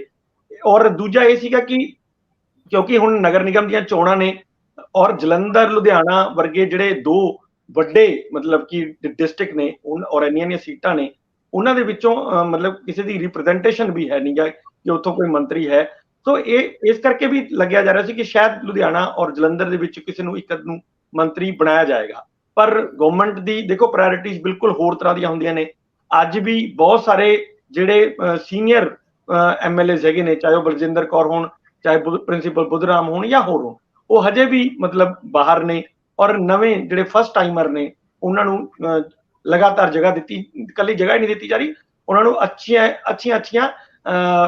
ਜਿਹੜੀਆਂ ਮਹਿਕਮੇ ਵੀ ਅੱਛੇ ਦਿੱਤੇ ਜਾ ਰਹੇ ਨੇ। ਸੋ ਇਹ ਸਾਰੀਆਂ ਤੋਂ ਤਾਂ ਇਹੀ ਲੱਗ ਰਿਹਾ ਕਿ ਇਸ ਸਰਕਾਰ ਦੇ ਵਿੱਚ ਉਸ ਤਰ੍ਹਾਂ ਦੀਆਂ ਨਹੀਂ ਪ੍ਰਾਇੋਰਟੀਜ਼ ਤੈਅ ਜਿਸ ਤਰ੍ਹਾਂ ਦੀਆਂ ਪੁਰਾਣੀਆਂ ਸਰਕਾਰਾਂ ਦੇ ਵਿੱਚ ਹੋ ਰਹੀਆਂ। ਔਰ ਇਸੇ ਕਰਕੇ ਸ਼ਾਇਦ ਮੈਨੂੰ ਇਹ ਲੱਗ ਰਿਹਾ ਕਿ ਜਿਹੜਾ ਤੁਸੀਂ ਦੇਖੋ ਅੱਜ 1.25 ਸਾਲ ਅਜੇ ਪੂਰਾ ਨਹੀਂ ਹੋਇਆ ਇਸ ਸਰਕਾਰ ਨੂੰ, ਔਰ 1.25 ਸਾਲ ਦੇ ਵਿੱਚ ਇਹ ਚੌਥਾ ਮਤਲਬ ਵਿਸਤਾਰ ਹੈ। ਮਤਲਬ ਮੈਂ ਨਹੀਂ ਕਦੀ ਪਿਛਲੇ, ਅਗਰ ਤੁਸੀਂ 20 ਸਾਲਾਂ 'ਚ ਨਜ਼ਰ ਮਾਰੀਆਂ ਹੋਣ, ਜਦੋਂ ਕਿ 4-5 ਸਰਕਾਰਾਂ ਦੇਖ ਚੁੱਕੇ ਹਾਂ, ਮੈਨੂੰ ਨਹੀਂ ਲੱਗਦਾ ਕਿ ਕਦੇ ਵੀ ਕਿਸੇ ਸਰਕਾਰ ਦੇ ਵਿੱਚ ਇੰਨੀ ਤੇਜ਼ੀ ਨਾਲ ਵਿਸਤਾਰ ਹੁੰਦੇ ਰਹੇ ਹੈਗੇ ਆ। ਇੱਕ ਅੱਧ ਕੋਈ ਮੰਤਰੀ ਮਤਲਬ ਜੇ ਕੋਈ ਹਟਾਣਾ ਪੈ ਗਿਆ ਤਾਂ ਜਾ ਕੇ ਕੋਈ ਵਿਸਤਾਰ ਹੁੰਦਾ ਜਾਂ ਮਹਿਕਮੇ ਚੇਂਜ ਹੁੰਦਾ ਜ਼ਰੂਰ ਹੁੰਦੇ ਰਹੇ, ਲੇਕਿਨ ਲਗਾਤਾਰ ਚੌਥਾ ਵਿਸਤਾਰ ਅਗਰ ਇਹ ਹੋ ਰਿਹਾ ਹੈ ਔਰ ਹਜੇ ਵੀ ਕੋਈ ਕੀ ਗੁੰਜਾਇਸ਼ ਹੈ। ਦੇਖੋ 2 ਸੀਟਾਂ ਹਜੇ ਵੀ ਪਈਆਂ ਨੇ, ਇਹਦਾ ਮਤਲਬ ਇਹ ਹੈ ਜਿਵੇਂ ਭਾਸਕਰ ਸਾਹਿਬ ਨੇ ਕਿਹਾ ਕਿ 2-3 ਮੰਤਰੀਆਂ ਦੇ ਅਸਤੀਫੇ ਵੀ ਆਏ ਨੇ, ਤਾਂ ਇਹਦਾ ਮਤਲਬ ਹੋ ਸਕਦਾ ਕਿ 2-3 ਮੰਤਰੀ ਹੋਰ ਡ੍ਰੌਪ ਕਰਕੇ 2-3 ਹੋਰ ਨਵੇਂ ਲਿੱਤੇ ਜਾਣ। ਸੋ ਇਹ ਗੁੰਜਾਇਸ਼ਾਂ ਹਜੇ ਵੀ ਹੈਗੀਆਂ ਨੇ। ਇਹ ਕਿਸ ਤਰ੍ਹਾਂ ਮਤਲਬ ਚਲਾਈਆਂ ਜਾ ਰਹੀਆਂ ਨੇ, ਇਹਦੇ ਨਾਲ ਮੈਨੂੰ ਲੱਗਦਾ ਕਿ ਕੰਮ ਵੀ ਬਹੁਤ ਪ੍ਰਭਾਵਿਤ ਹੁੰਦੇ ਨੇ। ਕਿ ਜਦੋਂ ਦੇਖੋ ਅਗਰ ਅਸੀਂ ਹੈਲਥ ਦੀ ਗੱਲ ਕਰੀਏ ਤਾਂ ਸਾਡੇ ਕੋਲ ਹੈਲਥ ਦੇ ਵਿੱਚ ਵੀ ਤੀਸਰਾ ਮਿਨਿਸਟਰ ਹੈ ਇਸ ਟਾਈਮ, ਹੁਣ ਤੀਸਰੇ ਮਿਨਿਸਟਰ ਨੇ। ਲੋਕ ਸੰਪਰਕ ਦੇ ਵਿੱਚ ਵੀ ਇਸੇ ਤਰ੍ਹਾਂ ਹੀ ਹੈ, ਬਾਰ-ਬਾਰ ਚੇਂਜ ਹੋਈ ਜਾ ਰਹੇ ਹੈ। ਹੋਰ ਵੀ ਮਹਿਕਮੇ ਇਸ ਤਰ੍ਹਾਂ ਦੇ ਹੋ ਸਕਦੇ ਆ। ਮੈਂ ਹੁਣ ਕਿਉਂਕਿ ਮੈਨੂੰ ਧਿਆਨ ਚ ਨਹੀਂ ਸੀ, ਅਗਰ ਮੈਂ ਥੋੜੀ ਤਿਆਰੀ ਵੀ ਕਰ ਲੈਂਦਾ ਤਾਂ ਤੁਸੀਂ ਦੇਖੋ ਕਿ ਲਗਾਤਾਰ ਜਦ ਬਾਰ-ਬਾਰ ਅਗਰ ਚੇਂਜ ਕਰਦੇ ਆ ਜਦੋਂ ਅਸੀਂ, ਤਾਂ ਉਹਦੇ ਨਾਲ ਕੰਮ ਵੀ ਜ਼ਰੂਰ ਪ੍ਰਭਾਵਿਤ ਹੁੰਦੇ ਨੇ। ਔਰ ਇਹ ਸਰਕਾਰ ਨਹੀਂ ਆਪਾਂ ਥੋੜਾ ਟ੍ਰੈਡੀਸ਼ਨ ਨਾਲੋਂ ਪਾਸੇ ਚੱਲੀਏ। 92 ਦੇ ਵਿੱਚੋਂ ਘੱਟੋ ਘੱਟ 60 ਨੂੰ ਮੌਕਾ ਮਿਲ ਜੇ ਹਰਜ ਕੀ ਆ? ਜੇਕਰ ਤੁਸੀਂ ਹਰ ਸਾਲ ਮੰਤਰੀ ਬਦਲ ਕੇ ਜਾਂਦੇ ਹੋ, ਪਰਫਾਰਮੈਂਸ ਵੱਧ ਜਾਂਦੀ ਹੈ, ਸੈਟਲਮੈਂਟ ਬਹੁਤ ਹੁੰਦੀਆਂ ਨੇ, ਲੋਕਾਂ ਨੂੰ ਅੰਦਰਲੇ ਤਰੀਕੇ ਲੱਭ ਜਾਂਦੇ ਆ। ਅਫਸਰਾਂ ਦੇ ਵਿੱਚ ਜਿਹੜੀ ਇੱਕ ਜਮਾਤ ਆ ਜਾਂਦੀ ਹੈ ਜਿਹੜੀ ਥੋੜੀ ਕਰਪਟ ਹੁੰਦੀ ਆ, ਉਹ ਮੰਤਰੀਆਂ ਨੂੰ, ਉਹਨਾਂ ਦੇ ਚਹੇਤਿਆਂ ਨੂੰ, ਉਹਨਾਂ ਦੇ ਗੜਵਈਆਂ ਨੂੰ ਆਪਣੇ ਨਾਲ ਲਾ ਲੈਂਦੀ ਆ। ਬਹੁਤ ਕਰਪਸ਼ਨ ਦੇ ਚਾਂਸ ਬਿਲਕੁਲ ਬਦਲਣੇ ਚਾਹੀਦੇ ਮਹਿਕਮੇ। ਜਿਹੜਾ ਨਵਾਂ ਆਊਗਾ ਆਉਂਦਿਆਂ ਸਿੱਖਣ ਦੀ ਕੋਸ਼ਿਸ਼ ਕਰੂਗਾ, ਜਿਹੜਾ ਸਿੱਖ ਗਿਆ ਉਹ ਤਾਂ ਚੜ ਗਿਆ ਘੋੜੀ। ਲੇਕਿਨ ਸਵਾਲ ਇਸ ਗੱਲ ਦਾ ਹੈ ਕਿ ਤੁਸੀਂ ਕਿੰਨੀ ਸਪਿਰਿਟ ਨਾਲ ਆਉਂਦੇ ਹੋ। ਇਸ ਵੇਲੇ ਦੇਖੋ ਤੁਸੀਂ ਇੰਦਰਪ੍ਰੀਤ ਜੀ, ਜੇ ਇਹਨਾਂ ਗੱਲਾਂ ਤੋਂ ਪਾਸੇ ਥੋੜਾ ਜਿਹਾ ਹਟਵੀਏ, ਆਖਰ ਇਹ ਤਬਦੀਲੀ ਦਾ ਆਧਾਰ ਕੀ ਆ? ਜਿਹੜੀ ਭਗਵੰਤ ਮਾਨ ਦੀ ਲੜਾਈ ਹੈ, ਸਿਆਸੀ ਲੜਾਈ ਆ, ਉਹਦੇ ਵਿੱਚ ਬਾਦਲਾਂ ਨਾਲ ਇੱਕ ਟਕਰਾਅ ਦੇਖੋ। ਪਿਛਲੇ ਦਿਨਾਂ 'ਚ ਬਾਦਲਾਂ ਵੱਲੋਂ ਬਹੁਤ ਤਿੱਖੇ ਹਮਲੇ, ਮਤਲਬ ਭਗਵੰਤ ਮਾਨ ਨੂੰ ਬੇਈਮਾਨ ਕਿਹਾ ਗਿਆ ਲਗਾਤਾਰ ਹੀ, ਔਰ ਭਗਵੰਤ ਮਾਨ ਨੂੰ ਉਹਦੇ ਵਿਅੰਗ ਕਰਨ ਵਾਲੇ ਸਟਾਈਲ ਦੇ ਵਿੱਚ ਹੀ ਕਦੇ ਉਹਨੂੰ, ਹੁਣ ਚਲੋ ਨਾ ਤਾਂ ਸਾਡੇ ਵੱਲੋਂ ਵੀ ਲੈਣੇ ਜਾਇਜ਼ ਨਹੀਂ, ਪਤਾ ਨਹੀਂ ਕਿਹੜੀਆਂ ਤਸਬੀਹਾਂ ਵਿਸ਼ੇਸ਼ਣ ਵਰਤੇ ਗਏ। ਔਰ ਉਦੋਂ ਬੜਾ ਮੈਨੂੰ ਲੱਗਦਾ ਵੀ ਭਗਵੰਤ ਮਾਨ ਨੂੰ ਫਾਰ ਗ੍ਰਾਂਟਡ ਲਾਈਟਲੀ ਲਿਆ ਗਿਆ ਕਿ ਕੀ ਕਰ ਲੂ। ਹੁਣ ਜਿਹੜੀ ਸਥਿਤੀ ਇਸ ਵੇਲੇ ਬਣੀ ਹੋਈ ਆ, ਦੇਖੋ ਕੋਟਕਪੂਰੇ ਵਾਲਾ ਚਲਾਨ ਪੇਸ਼ ਹੋਇਆ, ਬੈਬਲ ਕਲਾ ਮਾਮਲੇ 'ਚ ਕੱਲ ਨੌ ਨਿਹਾਲ ਸਿੰਘ ਨੇ, ਜਿਹੜੇ SHO ਤੇ ਇੱਕ ਹੋਰ ਵਿਅਕਤੀ ਸੀਗੇ, ਉਹਨਾਂ ਨੂੰ ਕੱਲ ਤਫਤੀਸ਼ 'ਚ ਸ਼ਾਮਲ ਕੀਤਾ ਹੈ ਅੰਮ੍ਰਿਤਸਰ ਦੇ ਵਿੱਚ। ਆਉਂਦੇ ਦਿਨਾਂ 'ਚ ਬਾਈਬਲ ਕਲਾਂ ਵਾਲਾ ਚਲਾਨ ਵੀ ਪੇਸ਼ ਹੋ ਰਿਹਾ। ਬਿਕਰਮ ਸਿੰਘ ਮਜੀਠੀਆ ਨੇ ਜਿੱਥੇ ਜਾ ਕੇ ਭਗਵੰਤ ਮਾਨ ਤੇ ਵਾਰ ਕੀਤਾ, ਉੱਥੋਂ ਬਲਕਾਰ ਸਿੰਘ ਨੂੰ ਚੁੱਕ ਲਿਆ ਗਿਆ। ਬਲਕਾਰ ਸਿੰਘ, ਜਿਹਨੂੰ ਬਲਕਾਰੀ ਤੱਕ ਕਿਹਾ ਗਿਆ, ਜਿਹਦੇ ਬਾਰੇ ਕਿਹਾ ਗਿਆ ਕਿ ਮੈਂ ਇਹਦੇ ਜਾਣਦਾ, ਉਹਦੇ ਪੋਤੜੇ ਫਰੋਲੇ ਗਏ, ਉਹਨੂੰ ਮੰਤਰੀ ਬਣਾਤਾ ਗਿਆ। ਹੁਣ ਜਿਹੜਾ ਗੁਰਮੀਤ ਸਿੰਘ ਖੁੱਡੀਆਂ ਦਾ ਮਾਮਲਾ ਹੈ, ਬਾਦਲ ਪਰਿਵਾਰ ਦੇ ਸਮਾਨਾਂਤਰ ਕਿਸੇ ਪਰਿਵਾਰ ਨੂੰ ਤਗੜਾ ਕਰਨ ਦੀ ਗੱਲ, ਉਹ ਵੀ ਇੱਕ ਰਵਾਇਤੀ ਪਰਿਵਾਰ ਆ ਰਿਹਾ ਪਿੱਛੋਂ, ਜੇ ਉਹਨੂੰ ਤਗੜਾ ਕਰਨ ਦੀ ਗੱਲ ਹੋ ਰਹੀ ਹੈ ਤੇ ਵੱਡੀ ਗੱਲ ਨਹੀਂ ਕਿ ਜੇ ਆਮ ਆਦਮੀ ਪਾਰਟੀ ਪਰਿਵਾਰਾਂ ਦੇ ਵਿੱਚ ਟਿਕਟਾਂ ਨਾ ਦੇਣ ਦੀ ਕੋਈ ਫੈਸਲਾ ਕਰ ਲੇ ਸਿਧਾਂਤਕ ਤੇ ਗੱਲ ਵੱਖਰੀ ਆ। ਅਦਰਵਾਈਜ਼ ਉਹਨਾਂ ਦਾ ਪੁੱਤਰ ਅਮੀਤ ਸਿੰਘ ਖੁੱਡੀਆਂ, ਜਿਹੜਾ ਦਿੱਲੀ ਯੂਨੀਵਰਸਿਟੀ ਤੋਂ ਬਹੁਤ, ਜਿਹੜਾ ਉੱਥੇ ਸਟੂਡੈਂਟ ਯੂਨੀਅਨ ਦੇ ਵਿੱਚ ਸਟੂਡੈਂਟ ਪੋਲਿਟਿਕਸ ਦੇ ਵਿੱਚੋਂ ਆਇਆ ਔਰ ਬਹੁਤ ਸਮਝਦਾਰ ਹੈ, ਇਸ ਲਈ ਉਹਨੂੰ ਬਠਿੰਡੇ ਤੋਂ ਇਲੈਕਸ਼ਨ ਲੜਾਈ ਜਾ ਸਕਦੀ ਹੈ, ਪਾਰਲੀਮੈਂਟ ਦੀ ਇਲੈਕਸ਼ਨ ਲੜਾਈ ਜਾ ਸਕਦੀ ਹੈ। ਦੇਖੋ ਤੀਰ ਕਿੱਥੇ ਚੱਲ ਰਹੇ ਆ, ਬਰਜਿੰਦਰ ਸਿੰਘ ਹਮਦਰਦ ਨਾਲ ਸਿੱਧੀ ਲੜਾਈ। ਆਖਰ ਭਗਵੰਤ ਮਾਨ ਜੋ ਦਿਸ ਰਿਹਾ, ਉਹ ਤੋਂ ਇੱਕ ਡੂੰਘੇ ਭਗਵੰਤ ਮਾਨ ਨਜ਼ਰ ਆ ਰਿਹਾ ਕਿ ਲੜਾਈ ਦੇ ਪੱਧਰ ਦੇਖੋ ਤੁਸੀਂ। ਦੂਜੇ ਬੰਨੇ ਚੰਨੀ ਨੂੰ ਵਿਅੰਗ ਦੇ ਰੂਪ ਚ ਉਲਝਾਇਆ ਗਿਆ, ਉਹਦੇ ਸੰਬੰਧੀ ਵੀ ਪ੍ਰੈਸ ਕਾਨਫਰੰਸ ਉਹਨਾਂ ਨੇ ਕਰਨੀ ਹੈ। ਸੋ ਇਹ ਚੀਜ਼ਾਂ ਨੂੰ ਤੁਸੀਂ ਕਿਵੇਂ ਦਰਕਨਾਰ ਕਰ ਸਕਦੇ ਹੋ? ਵਿਸਥਾਰ, ਕਿਸੇ ਦੀ ਛੁੱਟੀ, ਇਹਨਾਂ ਸਾਰੀਆਂ ਚੀਜ਼ਾਂ ਦੇ ਨਾਲ ਡੈਪਥ ਵਿੱਚ ਜਾ ਕੇ ਦੇਖੋ ਕਿ ਟਾਰਗੇਟ ਕੀ ਹੋ ਰਿਹਾ, ਨਿਸ਼ਾਨੇ ਕਿੱਥੇ ਲਾਏ ਜਾ ਰਹੇ ਆ, ਇਹ ਸਿਆਸਤ ਕਿੱਧਰੋਂ ਡਿਕਟੇਟ ਹੋ ਰਹੀ। ਮੈਨੂੰ ਨਹੀਂ ਲੱਗਦਾ ਕਿ ਪਰਿਵਾਰ, ਇਹ ਆਮ ਆਦਮੀ ਪਾਰਟੀ ਹਜੇ ਹੀ ਪਹਿਲੇ ਹੀ ਪੌੜੀ ਦੇ ਉੱਤੇ ਪਰਿਵਾਰਵਾਦ ਨੂੰ ਅੱਗੇ ਵਧਾਊਗੀ। ਖੁੱਡੀਆਂ ਦੇ ਪਰਿਵਾਰ ਨੂੰ ਮੈਨੂੰ ਨਹੀਂ ਲੱਗਦਾ ਕਿ ਉਹਨਾਂ ਨੂੰ ਟਿਕਟ ਦਿੱਤਾ ਜਾਊਗਾ, ਕਿਉਂਕਿ ਫਿਰ ਤਾਂ ਸਿੱਧਾ ਐਲੀਗੇਸ਼ਨ ਹੀ ਆ ਗਿਆ ਵੀ ਫਿਰ ਜਿਹੜੇ ਕੰਮ ਬਾਦਲ ਹੋਣੀ ਕਰਦੇ ਰਹੇ ਹੋਈ ਤੁਸੀਂ ਸ਼ੁਰੂ ਕਰਤੇ ਹੈ। ਹਾਂ, ਉਹ ਠੀਕ ਹੈ ਕਿ ਪੋਲੀਟੀਕਲ ਪਰਿਵਾਰਾਂ ਦੇ ਖਿਲਾਫ ਆਪਣੇ ਬੰਦਿਆਂ ਨੂੰ ਮਜ਼ਬੂਤ ਕਰਨਾ, ਉੱਥੇ ਠੀਕ ਹੈ, ਗੁਰਮੀਤ ਸਿੰਘ ਖੁੱਡੀਆਂ ਹੋਰਾਂ ਨੂੰ ਮਜ਼ਬੂਤ ਕੀਤਾ ਜਾ ਰਿਹਾ ਹੈ। ਪਰ ਮੈਨੂੰ ਲੱਗਦਾ ਕਿ ਇਹ ਜਿਹੜੀ ਆ ਰਾਜਨੀਤੀ ਮੋਹਰਿਆਂ ਦੇ ਨਾਲ ਖੇਡੀ ਜਾ ਰਹੀ ਹੈ, ਇਹ ਕਈ ਵਾਰੀ ਸਾਨੂੰ ਆਪਣੇ ਜਿਹੜੇ ਸਾਡਾ ਓਰੀਜਨਲ ਉਹ ਹੁੰਦਾ ਨਾ ਕਿ ਮੇਰਾ ਪਲਾਨ ਕੀ ਹੈ, ਮੈਂ ਕਰਨਾ ਕੀ ਹੈ, ਉਹ 'ਚ ਸਾਨੂੰ ਛਿੜਕਾ ਦਿੰਦਾ ਹੈ। ਔਰ ਇਹ ਸਰਕਾਰ ਦੂਜੀਆਂ ਸਰਕਾਰਾਂ ਵੱਲੋਂ ਕੀਤੇ ਗਏ ਕੰਮਾਂ-ਕਾਰਾਂ ਦੇ ਖਿਲਾਫ ਆਈ ਹੈ ਕਿ ਅਸੀਂ ਉਸ ਤੋਂ ਠੀਕ ਉਲਟੇ ਕੰਮ ਕਰਨੇ ਆ। ਇਹ ਅਸੀਂ ਚੱਲਣ ਨਹੀਂ ਦੇਣੇ ਪਰਿਵਾਰਵਾਦ, ਜਾਂ ਅਸੀਂ ਕਰਪਸ਼ਨ ਨਹੀਂ ਚੱਲਣ ਦੇਣੀ, ਜਾਂ ਹੋਰ ਕੁਝ ਨਹੀਂ ਚੱਲਣ ਦੇਣਾ। ਪਰ ਜੇ ਅਸੀਂ ਸੇਮ ਪੋਲਿਟਿਕਸ ਉਹੀ ਕਰਨ ਦੇ ਉੱਤੇ ਉਤਾਰੂ ਹੋ ਜਾਾਂਗੇ ਤਾਂ ਮੈਨੂੰ ਲੱਗਦਾ ਕਿ ਫਿਰ ਆਪਾਂ ਉਹ ਰਿਜ਼ਲਟ ਨਹੀਂ ਦੇ ਪਾਵਾਂਗੇ ਜੋ ਵਾਅਦੇ ਅਸੀਂ ਲੋਕਾਂ ਨਾਲ ਕਰਕੇ ਆਏ ਹੋਏ ਹਾਂ। ਇਹਦੇ 'ਚ ਇੰਦਰਪ੍ਰੀਤ ਜੀ, ਮੈਂ ਭਾਸਕਰ ਸਾਹਿਬ ਕੋਲ ਇਹ ਲੈ ਜਾਣਾ ਪੱਖ, ਮੈਨੂੰ ਇਹ ਲੱਗਦਾ ਹੈ ਕਿ ਭਗਵੰਤ ਮਾਨ ਨੂੰ ਇਸ ਗੱਲ ਦੀ ਸਮਝ ਹੁਣ ਆਈ ਹੈ ਕਿ ਜਿੰਨਾ ਟ੍ਰੈਡੀਸ਼ਨਸ ਨੂੰ ਲੋਕਾਂ ਨੇ ਸਿਰਿਓਂ ਨਕਾਰਿਆ, ਰੱਦ ਕੀਤਾ ਹੈ, ਜਿੰਨਾ ਟ੍ਰੈਡੀਸ਼ਨ ਤੋਂ ਉਹ ਔਖੇ ਸੀ, ਹੁਣ ਉਹਨਾਂ ਟ੍ਰੈਡੀਸ਼ਨ ਦੇ ਖਿਲਾਫ ਭਗਵੰਤ ਮਾਨ ਦੀ ਲੜਾਈ ਸ਼ੁਰੂ ਹੋਈ ਹੈ, ਕਰਪਸ਼ਨ ਦੇ ਨਜ਼ਰੀਏ ਤੋਂ ਤੇ ਬਾਕੀ ਮਾਮਲਿਆਂ 'ਚ ਜਿੱਥੇ ਲੋਕ ਔਖੇ ਸੀ, ਜਿੱਥੇ ਇਨਸਾਫ ਨਹੀਂ ਸੀ ਹੋ ਰਹੇ, ਜਿੱਥੇ ਲੋਕਾਂ ਨੂੰ ਲੱਗਦਾ ਸੀ ਵੀ ਇਹ ਕੁਝ ਹੋ ਹੀ ਨਹੀਂ ਸਕਦਾ। ਮੈਨੂੰ ਲੱਗਦਾ ਜਿਹੜੀ ਇਹ ਲੜਾਈ ਆ, ਇਹ ਲੋਕਾਂ ਦੀ ਉਸ ਵੱਡੇ ਮੈਂਡੇਟ ਦੇ ਨਜ਼ਰੀਏ ਤੋਂ ਲੜਾਈ ਆ। ਇਸੇ ਕਰਕੇ ਹੁਣ ਸ਼ਾਇਦ ਇਹ ਲੜਾਈ ਗਹਿ ਗੱਚ ਤੇ ਫਸਵੀਂ ਹੋ ਗਈ। ਕੀ ਕਹਿੰਦੇ? ਬਿਲਕੁਲ। ਅਗਰ ਪੰਜਾਬ ਦੇ ਵਿੱਚ ਇੱਕ ਖਾਸ ਗੱਲ ਦੇਖਣ ਨੂੰ ਮਿਲੀ, ਹਮੇਸ਼ਾ ਪੰਜਾਬ ਦੇ ਵਿੱਚ ਟਕਰਾਵ ਵਾਲੀ, ਤਲਖੀ ਵਾਲੀ ਰਾਜਨੀਤੀ ਵੱਧਦੀ ਫੁੱਲਦੀ ਹੈ। ਮੈਨੂੰ ਲੱਗਦਾ ਭਗਵੰਤ ਮਾਨ ਉਹਨਾਂ ਨੇ ਇਹ ਗੱਲ ਸਮਝ ਲਈ ਹੈ। ਔਰ ਖਾਸ ਕਰਕੇ 2002 ਦੇ ਵਿੱਚ ਜਦ ਕੈਪਟਨ ਅਮਰਿੰਦਰ ਸਿੰਘ ਆਏ ਸੀ, ਤੁਹਾਨੂੰ ਯਾਦ ਹੋਏਗਾ ਕੈਪਟਨ ਅਮਰਿੰਦਰ ਸਿੰਘ ਦੀ ਚੜ੍ਹਤ ਹੀ ਇਸ ਕਰਕੇ ਹੋਈ ਸੀ, ਉਹਨਾਂ ਨੇ ਸਿੱਧੀ ਟੱਕਰ ਲਿੱਤੀ ਸੀ ਬਾਦਲਾਂ ਨਾਲ। ਔਰ ਆਪਣੇ ਸਟੇਟਮੈਂਟ ਦੇ ਵਿੱਚ, ਪੋਲੀਟੀਕਲ ਭਾਸ਼ਣ ਦੇ ਵਿੱਚ ਉਹ ਸਿੱਧਾ ਮਾਂਜਾ ਫੇਰਨ ਦੀ ਗੱਲ ਕਰਦੇ ਸੀ, ਲੰਮੇ ਪਾਣ ਦੀ ਗੱਲ ਕਰਦੇ ਸੀ। ਉਸ ਰਾਜਨੀਤੀ ਨੂੰ, ਉਸ ਸ਼ਬਦਾਵਲੀ ਨੂੰ ਲੋਕਾਂ ਨੇ ਪਸੰਦ ਕੀਤਾ ਔਰ ਹੁਣ ਉਸ ਤਰਫ ਹੀ ਚੱਲ ਰਹੇ ਨੇ ਭਗਵੰਤ ਮਾਨ। ਉਹਨਾਂ ਤਲਖੀ ਵਾਲੀ, ਟਕਰਾਵ ਵਾਲੀ ਰਾਜਨੀਤੀ, ਸਿੱਧਾ ਹੋਣ ਦੀ, ਹੈਡ ਔਨ ਜਿਹਨੂੰ ਕਹਿੰਦੇ ਆ ਕਿ ਅੰਗਰੇਜ਼ੀ 'ਚ, to take your opposition head on, ਉਸ ਤਰੀਕੇ ਦੀ ਪਾਲਿਸੀ ਦੇ ਉੱਤੇ ਚੱਲ ਪਏ ਨੇ। ਔਰ ਇਸ ਪਾਲਿਸੀ ਦੇ ਵਿੱਚ ਖਤਰਾ ਤੇ ਹੁੰਦਾ ਹੈ, ਪਰ ਚੜ੍ਹਾਈ ਵੀ ਬੜੀ ਜ਼ਬਰਦਸਤ ਹੁੰਦੀ ਹੈ। ਔਰ ਉਹਨਾਂ ਦੀ ਕਿੰਨੀ ਕੁ ਚੜ੍ਹਾਈ ਹੁੰਦੀ ਹੈ ਤੇ ਆਉਣ ਵਾਲੇ ਟਾਈਮ ਵਿੱਚ ਪਤਾ ਲੱਗੇਗਾ। ਪਰ ਫਿਲਹਾਲ ਭਗਵੰਤ ਮਾਨ ਉਹਨਾਂ ਟਕਰਾਵ ਵਾਲੀ ਰਾਜਨੀਤੀ ਨੂੰ ਅੱਗੇ ਵਧਾਉਂਦੇ ਹੋਏ ਨਜ਼ਰ ਆ ਰਹੇ। ਭਗਵੰਤ ਮਾਨ ਆਪ ਕਿਤੇ ਕਮੀਆਂ ਕਿੰਨੀਆਂ ਛੱਡ ਜਾਂਦੇ ਨੇ, ਇਹਦੇ ਤੇ ਨਜ਼ਰ ਆਊਗੀ ਜਦੋਂ ਤੁਸੀਂ ਬਹੁਤ ਤਿੱਖੀ ਰਾਜਨੀਤੀ, ਹਮਲਾਵਰ ਰਾਜਨੀਤੀ ਕਰਦੇ ਹੋ। ਤੁਹਾਨੂੰ ਆਪਣਾ ਘਰ ਸਾਂਭ ਕੇ ਰੱਖਣਾ ਪੈਂਦਾ, ਗਲਤੀਆਂ ਦੀ ਗੁੰਜਾਇਸ਼ ਛੱਡਣੀ ਪੈਂਦੀ, ਆਪਣੇ ਆਲੇ ਦੁਆਲੇ ਦੇ ਬੰਦੇ, ਤੁਹਾਡੇ ਗੜਵਈ, ਤੁਹਾਡੇ ਚਮਚੇ, ਕੜਛੇ ਜਿੰਨੇ ਆ, ਉਹਨਾਂ ਨੂੰ ਸਾਂਭ ਕੇ ਰੱਖਣਾ ਪੈਂਦਾ। ਇੱਕ ਵੀ ਗਲਤੀ ਬੰਦੇ ਨੂੰ ਸਿਖਰ ਤੋਂ ਥੱਲੇ ਧਰਤੀ ਤੇ ਜ਼ਮੀਨ ਤੇ ਪਟਕਾ ਕੇ ਮਾਰਦੀ ਆ। ਇਸ ਵੇਲੇ ਕਾਫੀ ਤਿੱਖੀ ਲੜਾਈ ਆ ਔਰ ਇਹ ਲੜਾਈ ਵੱਡੇ ਘਰਾਂ ਨਾਲ ਪੈ ਗਈ ਆ। ਹੁਣ ਇਸ ਲੜਾਈ ਦੇ ਵਿੱਚ ਅੱਜ ਨਵੀਂ ਲੜਾਈ ਵੀ ਉਹ ਛੇੜਨਗੇ। ਸਹੁੰ ਚੁਕਾਉਣ ਤੋਂ ਬਾਅਦ ਉਹ ਇੱਕ ਪ੍ਰੈਸ ਕਾਨਫਰੰਸ ਵੀ ਕਰਨਗੇ। ਕੱਲ ਲੜਾਈ ਜਲੰਧਰ 'ਚ ਸ਼ਿਫਟ ਹੋਊਗੀ। ਇਹ ਬੜੇ ਈਵੈਂਟ ਭਰਪੂਰ ਦਿਨ ਹੈ। ਹੁਣ ਅੱਗੇ ਚੱਲੀਏ ਆਪਾਂ। ਇੱਕ ਰੰਧਾਵਾ ਜੀ, ਅੱਜ ਰਾਤੀ ਡਿਨਰ ਵੀ ਰੱਖਿਆ ਹੋਇਆ, ਉਹਦਾ ਜ਼ਿਕਰ ਤੁਸੀਂ ਕਰਨਾ ਭੁੱਲ ਗਏ। ਰਾਤੀ ਡਿਨਰ ਦੇ ਵਿੱਚ ਜਲੰਧਰ ਦੀ ਜਿੱਤ ਦੀ ਖੁਸ਼ੀ ਮਨਾ ਰਹੇ ਨੇ। ਕਹਿੰਦੇ ਉਸ ਤੋਂ ਬਾਅਦ ਮੌਕਾ ਹੀ ਨਹੀਂ ਮਿਲਿਆ ਤੇ ਮੰਤਰੀ ਇੱਕ ਬਾਹਰ ਕੱਢਦਾ। ਅੱਜ ਰਾਤ ਨੂੰ ਕੇਜਰੀਵਾਲ ਉਹਨਾਂ ਰਾਘਵ ਚੱਡਾ ਉਹਨਾਂ ਚੇਚੇ ਤੌਰ ਤੇ ਚੰਡੀਗੜ੍ਹ ਪਹੁੰਚ ਰਹੇ ਨੇ ਤੇ ਰਾਤ ਨੂੰ ਡਿਨਰ ਦੇ ਵਿੱਚ ਕਿਹਾ ਤੇ ਇਹ ਜਾ ਰਿਹਾ ਕਿ ਆਰਡੀਨੈਂਸ ਦੇ ਮੁੱਦੇ ਤੇ ਸਾਰੇ ਐਮਐਲਏ ਨੂੰ ਉਹ ਜਾਣਕਾਰੀ ਦੇਣਗੇ, ਸਮਝਾਣਗੇ ਕਿ ਆਰਡੀਨੈਂਸ ਦਾ ਵਿਰੋਧ ਕਿੱਦਾਂ ਕਰਨਾ ਹੈ, ਜਿਨੇ ਦਿੱਲੀ ਦੀ ਸਰਕਾਰ ਦੀ ਸਾਰੀ ਸ਼ਕਤੀਆਂ ਉਸ ਆਰਡੀਨੈਂਸ ਨੇ ਜਿਹੜੀ ਛੀਨੀ ਹੈ ਉਹਦੇ ਉੱਤੇ ਇੱਕ ਵੱਡਾ ਕੈਂਪੇਨ ਦੀ ਵੀ ਇੱਕ ਕਵਾਇਦ ਅੱਜ ਡਿਨਰ ਦੇ ਮਾਧਿਅਮ ਨਾਲ ਰੱਖੀ ਜਾਏਗੀ। ਹੁਣ ਰਾਘਵ ਚੱਡਾ ਉਹਨਾਂ ਵੀ, ਕੇਜਰੀਵਾਲ ਉਹਨਾਂ ਵੀ ਤੇ ਭਗਵੰਤ ਮਾਨ ਉਹਨਾਂ ਤਿੰਨੋਂ ਇਸ ਡਿਨਰ ਦੇ ਵਿੱਚ ਕੀ ਭੂਮਿਕਾ ਨਿਭਾਉਂਦੇ ਨੇ ਤੇ ਕਿਸ ਤਰੀਕੇ ਨਾਲ ਆਮ ਆਦਮੀ ਪਾਰਟੀ ਦੀ ਆਈਡੀਓਲੋਜੀ, ਜੋ ਕਿ ਹੈ ਨਹੀਂ ਫਿਲਹਾਲ, ਆਈਡੀਓਲੋਜੀ ਦੇ ਨਾਮ ਤੇ ਆਮ ਆਦਮੀ ਪਾਰਟੀ ਦੇ ਬਾਰੇ ਚ ਕਿਹਾ ਜਾਂਦਾ ਹੈ ਕਿ ਬਹੁਤੀ ਕੋਈ ਆਈਡੀਓਲੋਜੀ ਨਹੀਂ ਹੈਗੀ ਇਹਨਾਂ ਦੀ, ਪਰ ਹਾਂ ਆਰਡੀਨੈਂਸ ਦਾ ਮੁੱਦਾ ਅੱਜ ਡਿਨਰ ਤੇ ਉਹਨਾਂ ਨੂੰ ਰੋਟੀ ਦੇ ਨਾਲ ਡਿਸਕਸ ਕਰਨ ਵਾਸਤੇ ਵਧੀਆ ਮਿਲ ਗਿਆ। ਕਿਤੇ ਖੁਸ਼ੀ ਆ, ਕਿਤੇ ਗਮੀ ਆ। ਗਮੀ ਡਾਕਟਰ ਨਿੱਜਰ ਵੱਲੇ ਆ, ਖੁਸ਼ੀ ਖੁੱਡੀਆਂ ਸਾਹਿਬ ਔਰ ਬਲਕਾਰ ਸਿੰਘ ਦੇ ਨਾਲ ਚੱਲੂਗੀ। ਔਰ ਵੱਡੀ ਗੱਲ ਨਹੀਂ ਕਿ ਸ਼ਾਮ ਪੈਂਦੇ ਪੈਂਦੇ ਵਜ਼ਾਰਤ ਵਿੱਚ ਵੀ ਜਿਹੜੇ ਮਹਿਕਮਿਆਂ ਦੇ ਪੋਰਟਫੋਲੀਓਸ ਦੇ ਨਜ਼ਰੀਏ ਤੋਂ ਵੀ ਕੁਝ ਰੱਦੋ ਬਦਲ ਹੋ ਜਾਣ।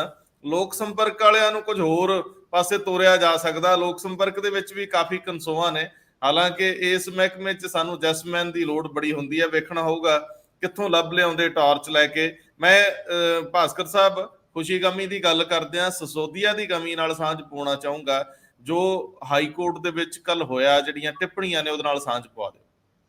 ਹਾਈ ਕੋਰਟ ਦੇ ਵਿੱਚ ਕੱਲ ਉਹਨਾਂ ਦੀ ਜ਼ਮਾਨਤ ਰੱਦ ਹੋ ਗਈ। ਜ਼ਮਾਨਤ ਰੱਦ ਦੇ ਨਾਲ ਟਿੱਪਣੀ ਜਿਹੜੀ ਜੱਜ ਸਾਹਿਬ ਦੀ ਸੀਗੀ ਉਹ ਬੜੀ ਗੰਭੀਰ ਸੀਗੀ। ਉਹਨਾਂ ਨੇ ਕਿਹਾ ਕਿ ਤੁਹਾਨੂੰ ਜ਼ਮਾਨਤ ਇਸ ਕਰਕੇ ਨਹੀਂ ਦੇ ਸਕਦੀ ਕਿ ਤੁਸੀਂ ਬੜੀ ਇੱਕ ਪਾਵਰਫੁਲ ਪੋਸਟ ਤੇ ਰਹੇ ਹੋ, ਤੁਹਾਡੇ ਕੋਲ 18 ਮੰਤਰਾਲਿਆ ਸੀਗੇ, ਡਿਪਟੀ ਚੀਫ ਮਿਨਿਸਟਰ ਹੁੰਦੇ ਹੋਏ ਵੀ ਤੁਹਾਡੇ ਕੋਲ ਮੁੱਖ ਮੰਤਰੀ ਦੀ ਸਾਰੀ ਪਾਵਰਾਂ ਸੀਗੀ, ਤੇ ਤੁਹਾਨੂੰ ਅਗਰ ਜ਼ਮਾਨਤ ਦਿੱਤੀ ਤੇ ਤੁਸੀਂ ਗਵਾਹਾਂ ਨੂੰ ਪ੍ਰਭਾਵਿਤ ਕਰ ਸਕਦੇ। ਔਰ ਉਹਨਾਂ ਨੇ ਉਸ ਗੱਲ ਦਾ ਵੀ ਜ਼ਿਕਰ ਕੀਤਾ ਜਿਹੜੀ ਅਪ੍ਰੈਲ 25 ਦੀ ਸੀਬੀਆਈ ਦੀ ਚਾਰਜਸ਼ੀਟ ਸੀ, ਜਿਸ ਚਾਰਜਸ਼ੀਟ ਦੇ ਹਿਸਾਬ ਨਾਲ ਜਿਹਦਾ ਜ਼ਿਕਰ ਅਸੀਂ ਵੀ ਆਪਣੇ ਪ੍ਰੋਗਰਾਮ ਦੇ ਵਿੱਚ ਕੀਤਾ ਸੀਗਾ, ਉਹ ਐਕਸਪਰਟ ਕਮੇਟੀ, ਉਸ ਤੋਂ ਬਾਅਦ ਫੈਬਰੀਕੇਟਡ ਪਬਲਿਕ ਓਪੀਨੀਅਨ, ਫਿਰ ਕੈਬਨਿਟ ਨੋਟ ਦੇ ਲੀਗਲ ਓਪੀਨੀਅਨ ਤੋਂ ਬਾਅਦ ਉਹ ਕੈਬਨਿਟ ਨੋਟ ਅਚਾਨਕ ਗਾਇਬ ਹੋ ਜਾਣਾ, ਸਾਊਥ ਲੌਬੀ ਨੂੰ ਜਿਸ ਤਰੀਕੇ ਨਾਲ ਇਸ ਜਿਹੜੀ ਐਕਸਾਈਜ਼ ਪਾਲਿਸੀ ਦੇ ਵਿੱਚ ਕਥਿਤ ਤੌਰ ਤੇ ਫਾਇਦੇ ਪਹੁੰਚਾਉਣ ਦੀ ਗੱਲ, ਉਹ ਵੀ ਅਦਾਲਤ ਦੇ ਵਿੱਚ ਟਿੱਪਣੀ ਹੋਈਆਂ। ਫਿਲਹਾਲ ਉਹ ਸੁਪਰੀਮ ਕੋਰਟ ਦਾ ਦਰਵਾਜ਼ਾ ਖਟਕਾਉਣ ਵਾਸਤੇ ਹੁਣ ਮਜਬੂਰ ਹੋ ਗਏ ਨੇ ਔਰ ਉਮੀਦ ਹੈ ਕਿ ਸ਼ਾਇਦ ਅੱਜ ਸੁਪਰੀਮ ਕੋਰਟ ਵੀ ਮਨੀਸ਼ ਸਿਸੋਦੀਆ ਉਹਨਾਂ ਆਪਣੇ ਜ਼ਮਾਨਤ ਦੇ ਵਾਸਤੇ ਪਹੁੰਚਣਗੇ। ਇੱਕ ਨਾਲ ਹੀ ਦੂਜੀ ਖਬਰ ਨੂੰ ਵੀ ਜ਼ਰੂਰ ਲੈ ਲਓ। ਉਹ ਖਬਰ ਹੈ ਰਾਜਜੀਤ ਨਾਲ ਸੰਬੰਧਿਤ। ਈਡੀ ਨੇ ਉਹਨਾਂ ਦੇ ਦਸਤਾਵੇਜ਼ ਮੰਗੇ ਨੇ ਵਿਜੀਲੈਂਸ ਕੋਲੋਂ, ਜਿਹੜੀ ਜਾਂਚ ਚੱਲ ਰਹੀ ਆ ਉਹਦੇ ਸੰਬੰਧੀ ਸਾਰਾ ਕੁਝ ਗਵਰਨਮੈਂਟ ਤੋਂ ਮੰਗਿਆ। ਈਡੀ ਇਹਦੇ ਵਿੱਚ ਜਾਂਚ 'ਚ ਅੱਗੇ ਦਖਲ ਦੇਊਗੀ, ਜਾਂਚ ਕਰੂਗੀ। ਇਹ ਜਾਂਚ ਕੁਦਰਤੀ ਤੌਰ ਤੇ ਜਿਹੜੇ ਆਮਦਨ ਤੋਂ ਵੱਧ ਜਾਇਦਾਦ ਬਣਾਈ ਗਈ ਆ, ਪੈਸੇ ਦੇ ਲੈਣ ਦੇਣ ਹੋਏ ਆ, ਉਹਦੇ ਨਾਲ ਜੁੜੀ ਹੋਊਗੀ। ਔਰ ਇਸੇ ਤਰ੍ਹਾਂ ਦੀ ਜਾਂਚ ਇੰਦਰਜੀਤ ਦੀ ਵੀ ਉਦੋਂ ਹੁੰਦੀ ਰਹੀ, ਜਿਹੜਾ ਬਰਖਾਸਤ ਇੰਸਪੈਕਟਰ ਆ, ਅੰਦਰ ਹੈ ਹੁਣ, ਜਿਹੜਾ ਰਾਜਜੀਤ ਦੇ ਮਾਮਲੇ ਦੇ ਵਿੱਚ ਇੱਕ ਮੂਲ ਆਧਾਰ ਬਣਾਇਆ ਗਿਆ ਸੀ। ਔਰ ਇਹ ਫਿਰ ਈਡੀ ਦੀਆਂ ਜਾਂਚਾਂ ਤੇ ਉਦੋਂ ਦੇ ਨਿਰੰਜਨ ਸਿੰਘ ਦੇ ਦੌਰ ਦੀ ਵੀ ਯਾਦ ਤਾਜ਼ਾ ਕਰਾ ਦਿੰਦੀਆਂ। ਭਾਸਕਰ ਸਾਹਿਬ, ਤੁਸੀਂ ਨਿਰੰਜਨ ਸਿੰਘ ਹੋਣਾ ਨੂੰ ਗਾਏ ਬਗਾਏ ਮਿਲਦੇ ਵੀ ਰਹੇ ਹੋ, ਤੇ ਉਹ ਵੀ ਜਰਾ ਇੱਕ ਵਾਰੀ ਗੱਲ ਨੂੰ ਪੁਖਤਾ ਕਰ ਦਿਓ ਕਿ ਪੁਰਾਣੀਆਂ ਜਾਂਚਾਂ ਦਾ ਕੀ ਬਣਿਆ, ਜਿਹੜਾ ਹੁਣ ਨਵੀਂ ਜਾਂਚ ਦਾ ਭਰੋਸਾ ਕਰ ਲਈਏ ਕਿ ਤੁਸੀਂ ਕੋਈ ਨਵਾਂ ਸੱਪ ਕੱਢੋਗੇ। ਕੱਲ ਈਡੀ ਨੇ ਵਿਜੀਲੈਂਸ ਵਿਭਾਗ ਤੋਂ ਇਹ ਚੀਜ਼ ਮੰਗ ਲਈ ਹੈ ਕਿ ਇੱਕ ਐਫਆਈਆਰ ਦੀ ਕਾਪੀ ਦਿਓ। ਦੂਜਾ ਸਿਧਾਰਥ ਚਟੋਪਾਧਿਆ ਉਹਨਾਂ ਦੀ ਜਿਹੜੀ ਉਹ 3 ਰਿਪੋਰਟ ਸੀਗੀ ਉਸ ਐਸਆਈਟੀ ਦੀ, ਉਹ ਰਿਪੋਰਟ ਵੀ ਮੰਗ ਲਈ ਹੈ ਕਿ ਸਾਨੂੰ ਕਥਿਤ ਤੌਰ ਤੇ ਕਿ ਆਫੀਸ਼ੀਅਲੀ ਇਹ ਰਿਪੋਰਟ ਸਾਨੂੰ ਦਿਓ। ਉਸ ਤੋਂ ਬਾਅਦ ਜੋ ਡਰਗ ਮਨੀ ਦੇ ਰਾਹੀਂ ਡਰਗ ਮਨੀ ਦਾ ਸੋਰਸ ਲੱਭਣ ਦੀ ਵੀ ਕੋਸ਼ਿਸ਼ ਈਡੀ ਕਰੇਗੀ, ਜਿਹਦੇ ਨਾਲ prevention of money laundering act ਉਹ ਰਾਜਜੀਤ ਦੇ ਖਿਲਾਫ ਲਾਇਆ ਜਾ ਸਕੇ। ਉਸ ਦੌਰਾਨ ਜਿਹੜੀ ਪ੍ਰਾਪਰਟੀਜ਼ ਬਣਾਈ ਹੈ ਉਹਦੀ ਵੀ ਡਿਟੇਲ ਮੰਗੀ ਹੈ। ਨਾਲ ਦੇ ਨਾਲ ਇਹ ਵੀ ਸਵਾਲ ਖੜਾ ਹੁੰਦਾ ਹੈ, ਈਡੀ ਤਕਰੀਬਨ ਸਾਰੇ ਉਹ ਕਰਪਸ਼ਨ ਕੇਸਿਸ ਦੇ ਵਿੱਚ, ਭਾਵੇਂ ਉਹ ਆਸ਼ੂ ਦੇ ਖਿਲਾਫ ਹੋਏ, ਧਰਮਸੋਤ ਉਹਨਾਂ ਦੇ ਖਿਲਾਫ ਹੋਏ, ਜਾਂ ਉਹ ਕਾਂਗਰਸ ਦੇ ਪੂਰਵ ਮੰਤਰੀ ਜਾਂ ਫਿਰ ਐਮਐਲਏ, ਹਰ ਕੇਸ ਦੇ ਵਿੱਚ ਈਡੀ ਮਗਰ ਤੁਰਦੀ ਹੈ ਔਰ ਨਾਲ ਦੇ ਨਾਲ ਹੀ ਵਿਜੀਲੈਂਸ ਬਿਊਰੋ ਦੀ ਐਕਟੀਵਿਟੀ ਤੋਂ ਬਾਅਦ ਐਦਾਂ ਦੀ ਡਿਟੇਲ ਮੰਗ ਲੈਂਦੀ ਹੈ। ਪਰ ਦੂਜੇ ਪਾਸੇ ਬਿਕਰਮ ਸਿੰਘ ਮਜੀਠੀਆ ਉਹਨਾਂ ਨੂੰ ਵੀ ਬੁਲਾਇਆ ਸੀਗਾ ਡਰਗ ਦੇ ਹੀ ਰਿਲੇਟਡ ਕੇਸ ਦੇ ਵਿੱਚ ਈਡੀ ਨੇ। ਔਰ ਜਿਸ ਤਰ੍ਹਾਂ ਤੁਸੀਂ ਬਿਲਕੁਲ ਠੀਕ ਕਹਿ ਰਹੇ ਹੋ, ਨਿਰੰਜਨ ਸਿੰਘ ਉਹਨਾਂ ਨਾਲ ਸਾਡੀ ਵੀ ਕਈ ਵਾਰ ਗੱਲ ਹੋਈ ਸੀਗੀ, ਉਹਦੇ ਵਿੱਚ ਇਹ ਗੱਲ ਪਤਾ ਲੱਗਦੀ ਸੀ ਵੀ ਸਿਰਫ ਇੱਕ ਵਾਰ ਸੰਮਨ ਬੁਲਾਉਣ ਤੋਂ ਬਾਅਦ ਬਿਕਰਮ ਸਿੰਘ ਮਜੀਠੀਆ ਉੱਥੇ ਆਏ ਸੀ ਔਰ ਉਸ ਕੇਸ ਦੇ ਵਿੱਚ ਵੀ ਬਹੁਤ ਸਾਰੀ ਬੰਦ ਲਿਫਾਫਿਆਂ ਦੇ ਵਿੱਚ ਰਿਪੋਰਟ ਅੱਜ ਤੱਕ ਹਾਈ ਕੋਰਟ ਦੇ ਵਿੱਚ ਪੈਂਡਿੰਗ ਹੈਗੀ ਹੈ। ਔਰ ਹਾਈ ਕੋਰਟ ਦੇ ਵਿੱਚ ਪੈਂਡਿੰਗ ਹੋਣ ਦੇ ਬਾਵਜੂਦ ਤੁਹਾਨੂੰ ਯਾਦ ਹੋਏਗਾ ਹਰਪ੍ਰੀਤ ਸਿੱਧੂ ਉਹਨਾਂ ਨੇ ਵੀ ਜਿਹੜੀ ਆਪਣੀ ਰਿਪੋਰਟ ਪੇਸ਼ ਕੀਤੀ ਸੀਗੀ ਅਦਾਲਤ ਦੇ ਵਿੱਚ, ਉਹਦੇ ਵਿੱਚ 90% ਉਹ ਈਡੀ ਦੀ ਇਨਵੈਸਟੀਗੇਸ਼ਨ ਦਾ ਜ਼ਿਕਰ ਸੀਗਾ, ਜਿਹੜੀ ਇਨਵੈਸਟੀਗੇਸ਼ਨ ਹੁਣ ਪੂਰੇ ਤਰੀਕੇ ਨਾਲ ਰੁਕੀ ਹੋਈ ਹੈ। ਕਿ ਈਡੀ ਤੋਂ ਇਹ ਪੁੱਛਿਆ ਜਾ ਸਕਦਾ ਹੈ ਕੋਰਟਾਂ ਦੁਆਰਾ, ਜਾਂ ਫਿਰ ਪੰਜਾਬ ਸਰਕਾਰ ਪੁੱਛੇ ਕਿ ਵੀ ਉਹਨਾਂ ਇਨਵੈਸਟੀਗੇਸ਼ਨ ਦਾ ਕੀ ਬਣਿਆ, ਉਹ ਲਿਫਾਫੇ ਦੇ ਵਿੱਚ ਬੰਦ ਰਿਪੋਰਟਾਂ ਹਜੇ ਤੱਕ ਬੰਦ ਕਿਉਂ ਹੈ। ਪਰ ਚਲੋ ਇਹ ਗੱਲਾਂ ਕਈ ਵਾਰ ਹੁੰਦੀਆਂ, ਸਰਕਾਰਾਂ ਨੂੰ ਸੂਟ ਕਰਦੀ ਹੈ ਤਾਂ ਪੁੱਛਦੀ ਹੈ, ਜੇ ਨਹੀਂ ਸੂਟ ਕਰਦੀ ਤਾਂ ਨਹੀਂ ਪੁੱਛਦੀ। ਇਹੀ ਕਾਰਨ ਹੈਗਾ ਕਿ ਹਜੇ ਤੱਕ ਈਡੀ ਦੀ ਇਨਵੈਸਟੀਗੇਸ਼ਨ ਦਾ ਸਿੱਟਾ ਕੀ ਨਿਕਲਿਆ ਇਸ ਮੁੱਦੇ ਦੇ ਉੱਤੇ ਪੰਜਾਬ ਦੇ ਵਿੱਚ ਜਾਂ ਫਿਰ ਈਡੀ ਦੇ ਅੰਦਰ ਵੀ ਕੋਈ ਗੱਲ ਹੀ ਨਹੀਂ ਹੋ ਰਹੀ। ਜੀ, ਇਹ ਮਸਲਾ ਤਾਂ ਇਸ ਗੱਲ ਦਾ ਹੀ ਹੈ ਨਾ ਕਿ ਈਡੀ ਨੇ ਉਦੋਂ ਜਿਹੜੀ ਜਾਂਚ ਕੀਤੀ ਹੈ ਉਹਦੇ ਵਿੱਚ ਵੀ ਲਿਖਿਆ ਫਰਦਰ ਜਾਂਚ ਦੀ ਲੋੜ ਹੈ। ਜੇ ਹਰਪ੍ਰੀਤ ਸਿੰਘ ਸਿੱਧੂ ਨੇ ਉਹਨੂੰ ਆਧਾਰ ਬਣਾ ਕੇ ਰਿਪੋਰਟ ਪੇਸ਼ ਕੀਤੀ, ਉਹਦੇ 'ਚ ਵੀ ਲਿਖਿਆ ਕਿ ਮੁੱਢਲੇ ਤੌਰ ਦੇ ਉੱਤੇ ਅਗਲੀ ਜਾਂਚ ਕਰਨ ਲਈ ਕਾਫੀ ਸਬੂਤ ਮੌਜੂਦ ਨੇ, ਕਾਫੀ ਆਧਾਰ ਮੌਜੂਦ ਨੇ। ਤੇ ਫਿਰ ਅੱਗੇ SIT ਬਣ ਜਾਂਦੀ ਬਲਰਾਜ ਸਿੰਘ ਵਾਲੀ, ਫਿਰ SIT ਇੱਕ ਹੋਰ ਬਣ ਜਾਂਦੀ ਹੈ S ਰਾਹੁਲ ਵਾਲੀ, ਹੁਣ ਇੱਕ SIT ਮੁਖਵਿੰਦਰ ਸ਼ੀਨਾ ਦੀ ਅਗਵਾਈ 'ਚ ਬਣੀ ਹੈ। ਤੇ ਅੱਗੇ ਜਾਂਚ ਕਿਹੜੀ ਕਰ ਰਹੇ ਹੋ ਕਦੇ ਕਿਸੇ ਨੇ ਦੱਸਿਆ ਨਹੀਂ। ਤੇ ਇਹਨਾਂ ਮਾਮਲਿਆਂ ਦੇ ਵਿੱਚ ਇਸੇ ਕਰਕੇ ਕਹਿੰਦੇ ਨਾ ਕਿ ਪ੍ਰਭਾਵਸ਼ਾਲੀ ਬੰਦਿਆਂ ਦੇ ਤੇ ਤੁਸੀਂ ਲਾਗੇ ਨਹੀਂ ਫਟਕਦੇ ਤੇ ਮਾੜੇ ਮੋਟੇ ਬੰਦੇ ਨੂੰ ਤੁਸੀਂ ਛੱਡਦੇ ਨਹੀਂ। ਇਹ ਕਾਹਦੇ ਫਿਰ ਏਡੇ ਏਡੇ ਸਟਾਰ ਨੇ, ਤਾਈਓ ਲੋਕ ਯਕੀਨ ਕਰਨੋਂ ਹਟ ਜਾਂਦੇ ਆ ਵੀ ਤੁਸੀਂ ਤਾਂ ਮਲੋਕੜੇ ਜੇ ਤੇ ਥੱਪੜ ਮਾਰ ਕੇ ਆਪਣੇ ਆਪ ਨੂੰ ਸਮਝ ਲੈਂਦੇ ਹੋ ਫੰਨੇ ਖਾਂ, ਤੇ ਜਦੋਂ ਕਿਸੇ ਵੱਡੇ ਨਾਲ ਵਾਹ ਪੈਂਦਾ ਤੇ ਹੌਲੀ ਦਿਨੀ ਪਤਲੀ ਗਲੀ ਚੋਂ ਨਿਕਲ ਲੈਂਦੇ ਹੋ। ਇੰਦਰਪ੍ਰੀਤ ਜੀ, ਦੋ ਖਬਰਾਂ ਬੜੀਆਂ ਅਹਿਮ ਨੇ। ਪਹਿਲਾਂ NCERT ਨੇ ਸਿਲੇਬਸ ਦੇ ਵਿੱਚ ਸਿੱਖਾਂ ਨਾਲ ਸੰਬੰਧਿਤ ਕੁਝ ਐਸੇ ਸ਼ਬਦ ਪਾਤੇ ਸੀ, ਵੱਖਵਾਦੀ, ਸੈਪਰੇਟਿਸਟ, ਔਰ ਨਾਲ ਦੀ ਨਾਲ ਹੀ ਖਾਲਿਸਤਾਨ ਮੂਵਮੈਂਟ ਦਾ ਜ਼ਿਕਰ ਸੀ। ਹੁਣ ਸ਼੍ਰੋਮਣੀ ਕਮੇਟੀ ਦੇ ਇਤਰਾਜ਼ ਤੋਂ ਬਾਅਦ ਉਹਨਾਂ ਨੇ ਲਿਖਤੀ ਇਤਰਾਜ਼ ਪ੍ਰਗਟ ਕੀਤੇ ਸੀ, ਇਹਨੂੰ ਕੱਢ ਲਿਆ ਗਿਆ, ਹਟਾ ਲਿਆ ਗਿਆ। ਬੜੀ ਚੰਗੀ ਗੱਲ ਆ, ਚੰਗੀ ਖਬਰ ਵੀ ਦੇਣੀ ਚਾਹੀਦੀ ਆ, ਪਰ ਪਾਈ ਕਿਉਂ? ਦੂਜਾ, ਕ੍ਰੌਪ ਇੰਸ਼ੋਰੈਂਸ ਦਾ ਮਾਮਲਾ ਕੱਲ ਵਿਚਾਰਿਆ ਗਿਆ ਪੰਜਾਬ ਸਰਕਾਰ ਦੀ ਇੱਕ ਮੀਟਿੰਗ 'ਚ। ਇਹਨਾਂ ਦੋਨਾਂ ਮਾਮਲਿਆਂ ਨੂੰ ਕਾਹਲੀ ਦੇ ਵਿੱਚ ਲੈ ਲਓ। ਜਿਹੜਾ ਤਾਂ NCERT ਦਾ ਮਾਮਲਾ ਹੈਗਾ, ਉਹਦੇ ਵਿੱਚ ਰੰਧਾਵਾ ਸਾਹਿਬ ਜਿਹੜਾ ਅਨੰਦਪੁਰ ਸਾਹਿਬ ਦਾ ਪ੍ਰਸਤਾਵ ਸੀਗਾ, ਉਹਨੂੰ ਅਲਗਾਵਵਾਦੀ ਪ੍ਰਸਤਾਵ ਦੇ ਰੂਪ 'ਚ ਦਿਖਾਇਆ ਗਿਆ ਸੀ, ਜਿਹੜੀ NCERT ਦੀ ਬੁੱਕਸ ਹੈਗੀਆਂ ਨੇ। ਤੇ ਇਸ ਗੱਲ, ਔਰ ਕਮਾਲ ਦੀ ਗੱਲ ਇਹ ਹੈਗੀ ਕਿ ਇਹ ਬੁੱਕਸ ਜਿਹੜੀਆਂ ਨੇ ਸਾਰੀਆਂ 2006 'ਚ ਛਪੀਆਂ ਹੋਈਆਂ ਨੇ। ਇਤਰਾਜ਼ ਆ ਰਿਹਾ ਹੁਣ ਪਿੱਛੇ ਜੇ ਪਿਛਲੇ 2-3 ਮਹੀਨਿਆਂ ਪਹਿਲਾਂ ਜਦੋਂ SGPC ਨੇ ਕੀਤਾ, ਫਿਰ ਉਸ ਤੋਂ ਬਾਅਦ ਅਕਾਲੀ ਦਲ ਨੇ ਵੀ ਇੱਕ ਪ੍ਰੈਸ ਕਾਨਫਰੰਸ ਕੀਤੀ ਤੇ ਚੰਡੀਗੜ੍ਹ ਦੇ ਵਿੱਚ, ਤੇ ਕਿਹਾ ਸੀ NCERT ਨੂੰ ਕਿ ਇਹ ਜਿਹੜੀ ਸ਼ਬਦ ਹੈਗੇ ਨੇ ਇਹ ਹਟਾਏ ਜਾਣ। ਇਹ ਨਵੀਂ ਪੀੜ੍ਹੀ ਦੇ ਵਿੱਚ ਜਿਹੜਾ ਹੈਗਾ ਉਹ ਜਿਹੜੀ ਸਿੱਖਾਂ ਦੀ ਇੱਕ ਇਮੇਜ ਹੈ ਉਹਨੂੰ ਢਾਹ ਲਾ ਰਹੀ ਹੈ, ਉਹਨੂੰ ਅਲਗਾਵਵਾਦੀ ਕੌਮ ਦੇ ਤੌਰ ਤੇ ਪੇਸ਼ ਕਰ ਰਹੀ ਹੈ। ਤੇ ਇਹ ਚੰਗੀ ਗੱਲ ਹੈ, ਬਿਲਕੁਲ ਤੁਸੀਂ ਠੀਕ ਕਿਹਾ, ਇਹ ਬਿਲਕੁਲ ਚੰਗੀ ਗੱਲ ਹੈ ਕਿ ਉਹਨਾਂ ਨੇ NCERT ਨੇ ਇਹ ਹਟਾਤੇ ਹੈ। ਹੁਣ ਮੇਰੇ ਖਿਆਲ ਸਾਰੀ ਬੁੱਕਸ ਵਾਪਿਸ ਲਈਆਂ ਜਾਣਗੀਆਂ ਔਰ ਨਵੀਆਂ ਜਿਹੜੇ ਸਿਲੇਬਸ ਆਉਣਗੇ ਉਹਦੇ ਵਿੱਚ ਇਹ ਨਹੀਂ ਹੋਏਗਾ। ਦੂਸਰੀ ਗੱਲ ਤੁਸੀਂ ਕ੍ਰੌਪ ਇੰਸ਼ੋਰੈਂਸ ਦੀ ਕੀਤੀ ਹੈ। ਕ੍ਰੌਪ ਇੰਸ਼ੋਰੈਂਸ ਦੇਖੋ ਰੰਧਾਵਾ ਸਾਹਿਬ, ਸਾਡੇ ਲਈ ਬਹੁਤ ਇੰਪੋਰਟੈਂਟ ਹੋ ਗਿਆ ਹੁਣ, ਜਦੋਂ ਕਿ ਪਿਛਲੀਆਂ 3 ਫਸਲਾਂ ਲਗਾਤਾਰ ਸਾਡੀਆਂ ਬਰਬਾਦ ਹੋ ਗਈਆਂ। ਅਸੀਂ ਚਾਹੇ ਪਿਛਲੀ ਵੀਟ ਦੀ ਗੱਲ ਕਰੀਏ, ਉਹ ਸਾਡੀ ਬਹੁਤ ਖਰਾਬ ਹੋ ਗਈ ਸੀ। ਫਿਰ ਪੈਡੀ ਦੇ ਵਿੱਚ ਤੁਹਾਨੂੰ ਯਾਦ ਹੋਏਗਾ ਕਿ ਉਹ ਬੌਣੀ ਰਹਿ ਗਈ ਸੀ, ਪੈਡੀ ਚਾਈਨਾ ਵਾਇਰਸ ਆ ਗਿਆ ਉਹਦੇ 'ਚ, ਤਾਂ ਉਹਦੇ ਕਰਕੇ ਸਾਡੀ ਪੈਡੀ ਬਹੁਤ ਖਰਾਬ ਹੋ ਗਈ। ਇਸ ਵਾਰੀ ਫਿਰ ਜਿਹੜੀ ਬਹੁਤ ਓਲਾਵ੍ਰਿਸ਼ਟੀ ਵੀ ਹੋਈ ਤੇ ਗੜੇਮਾਰੀ ਤੇ ਆਹ ਭਾਰੀ ਬਰਸਾਤ ਕਰਕੇ ਬਰਸਾਤ ਖਰਾਬ ਹੋ ਗਈ। ਈਵਨ 2 ਕ੍ਰੌਪ ਸਾਡੀਆਂ ਜਿਹੜੀਆਂ ਕਾਟਨ ਦੀਆਂ ਵੀ ਬਰਬਾਦ ਹੋਈਆਂ। ਇਸ ਸਾਰੀਆਂ ਨੂੰ ਦੇਖਦੇ ਹੋਏ ਇਹ ਸ਼ਿੱਦਤ ਨਾਲ ਹੁਣ ਮਹਿਸੂਸ ਕੀਤਾ ਜਾਣ ਲੱਗਿਆ ਸੀ ਵੀ ਸਾਨੂੰ ਵੀ ਕ੍ਰੌਪ ਇੰਸ਼ੋਰੈਂਸ ਕਰਵਾਉਣੀ ਚਾਹੀਦੀ ਹੈ। ਪਰ ਜਿਹੜੀ crop insurance government of India ਨੇ ਦਿੱਤੀ ਹੋਈ ਹੈ ਉਹ ਸਾਨੂੰ ਸੂਟ ਨਹੀਂ ਕਰਦੀ ਹੈਗੀ। ਉਹਦੇ 'ਚ ਬਹੁਤ ਵੱਡੀਆਂ ਖਾਮੀਆਂ ਨੇ। ਸਭ ਤੋਂ ਵੱਡੀ ਖਾਮੀ ਤਾਂ ਉਹਦੇ 'ਚ ਇਹ ਹੈ ਕਿ ਤੁਸੀਂ ਬਲਾਕ ਲੈ ਰਹੇ ਹੋ ਜਾਂ ਇੱਕ ਪਿੰਡ ਪੂਰਾ ਦਾ ਪੂਰਾ ਪਿੰਡ ਲੈ ਰਹੇ ਹੋ। ਪਿੰਡ ਬਾਰੇ ਤੁਸੀਂ ਇਹ ਕਿਹਾ ਗਿਆ ਕਿ 10% ਅਗਰ ਨੁਕਸਾਨ ਪੂਰੇ ਪਿੰਡ ਦਾ ਨਹੀਂ ਹੋਊਗਾ ਤਾਂ ਤੁਹਾਨੂੰ ਕ੍ਰੌਪ ਇੰਸ਼ੋਰੈਂਸ ਨਹੀਂ ਦਿੱਤਾ ਜਾਊਗਾ, ਜਦਕਿ ਤੁਸੀਂ ਜਿਹੜਾ ਪ੍ਰੀਮੀਅਮ ਹੈ ਉਹ ਇੰਡੀਵਿਜੂਅਲੀ ਮੇਰੇ ਤੋਂ ਲੈ ਰਹੇ ਹੋ। ਤੇ ਜੇ ਮੰਨ ਲਓ ਮੇਰੀ ਇੰਡੀਵਿਜੂਅਲੀ 50% ਕ੍ਰੌਪ ਦਾ ਨੁਕਸਾਨ ਹੋ ਗਿਆ ਤੇ ਤੁਸੀਂ, ਲੇਕਿਨ ਪਿੰਡ ਦਾ ਪੂਰਾ ਇਦਾਂ ਨਹੀਂ ਹੋਇਆ। ਆਮ ਤੌਰ ਤੇ ਤੁਸੀਂ ਦੇਖਿਆ ਹੋਣਾ ਜਿਹੜੀ ਸਾਵਣ ਭਾਦੋਂ ਵਾਲੀ ਜਿਹੜੀ ਬਰਸਾਤ ਹੁੰਦੀ ਹੈ ਉਹਦੇ 'ਚ ਵੱਟ ਛੱਡ ਜਾਂਦੀ ਹੈ ਮੀਂਹ, ਅਸੀਂ ਆਪਾਂ ਆਮ ਤੌਰ ਤੇ ਕਹਿੰਦੇ ਹਾਂ, ਤਾਂ ਉਦੋਂ ਮੰਨ ਲਓ ਇਹ ਨਹੀਂ ਹੁੰਦਾ, ਉਸੇ ਟਾਈਮ ਹੀ ਫਸਲ ਪੱਕੀ ਹੁੰਦੀ ਹੈ, ਉਸੇ ਟਾਈਮ ਇਹ ਖਰਾਬਾ ਨਹੀਂ ਹੁੰਦਾ ਬਾਕੀਆਂ ਦਾ ਜਾਂ ਪੂਰੇ ਪਿੰਡ ਦਾ, ਮੇਰਾ ਜਾਂ ਤੁਹਾਡਾ ਹੋ ਜਾਂਦਾ ਹੈ, ਤਾਂ ਸਾਨੂੰ ਤਾਂ ਇਹਨਾਂ ਨੇ ਕ੍ਰੌਪ ਇੰਸ਼ੋਰੈਂਸ ਦੇਣਾ ਹੀ ਨਹੀਂ। ਉਹ ਕਹਿਣਗੇ ਵੀ ਤੁਹਾਡਾ 10% ਤਾਂ ਬਣਦਾ ਹੀ ਨਹੀਂ ਹੈ, ਮਤਲਬ ਕਿਉਂਕਿ ਇਸ ਦਾ ਪੂਰਾ ਪਿੰਡ ਦੇਖਣਾ ਹੈ। ਸੋ ਇਸ ਤਰ੍ਹਾਂ ਦੀਆਂ ਬਹੁਤ ਸਾਰੀਆਂ ਖਾਮੀਆਂ ਸੀ ਤੇ ਪ੍ਰਕਾਸ਼ ਸਿੰਘ ਬਾਦਲ ਹੋਰਾਂ ਨੇ ਉਦੋਂ ਇਹ ਖਾਮੀਆਂ ਦਾ ਮੁੱਦਾ ਉਠਾਇਆ ਵੀ ਸੀ ਉੱਥੇ, ਪਰ ਇਹ ਮਤਲਬ ਉਹਨਾਂ ਨੇ ਇਹਨੂੰ ਉਹਨੂੰ ਲਿੱਤਾ ਨਹੀਂ, ਤੇ ਜਿਸ ਕਰਕੇ ਫਿਰ ਇਸ ਤੋਂ ਬਾਹਰ ਆਉਣ ਦੀ ਗੱਲ ਕਰਤੀ ਸੀ ਪੰਜਾਬ ਨੇ ਕਿ ਅਸੀਂ ਇਹਨੂੰ ਲਾਗੂ ਨਹੀਂ ਕਰਾਂਗੇ, ਕਿਉਂਕਿ ਸਾਡੀ ਉਦੋਂ ਐਵਰੇਜ ਜਿਹੜੀ ਸੀਗੀ ਪੂਰੇ ਪੰਜਾਬ ਦੀ ਸਿਰਫ 7% ਸੀ ਕਿ 7% ਫਸਲ ਹੀ ਸਾਡੀ ਖਰਾਬ ਹੁੰਦੀ ਹੈ ਤੇ ਸਾਡਾ ਇਹਦਾ ਮਤਲਬ ਸਾਡਾ ਪ੍ਰੀਮੀਅਮ ਜ਼ਿਆਦਾ ਚਲਾ ਜਾਊਗਾ, ਸਾਨੂੰ ਬੀਮਾ ਇੰਨਾ ਨਹੀਂ ਮਿਲਿਆ ਕਰੂਗਾ।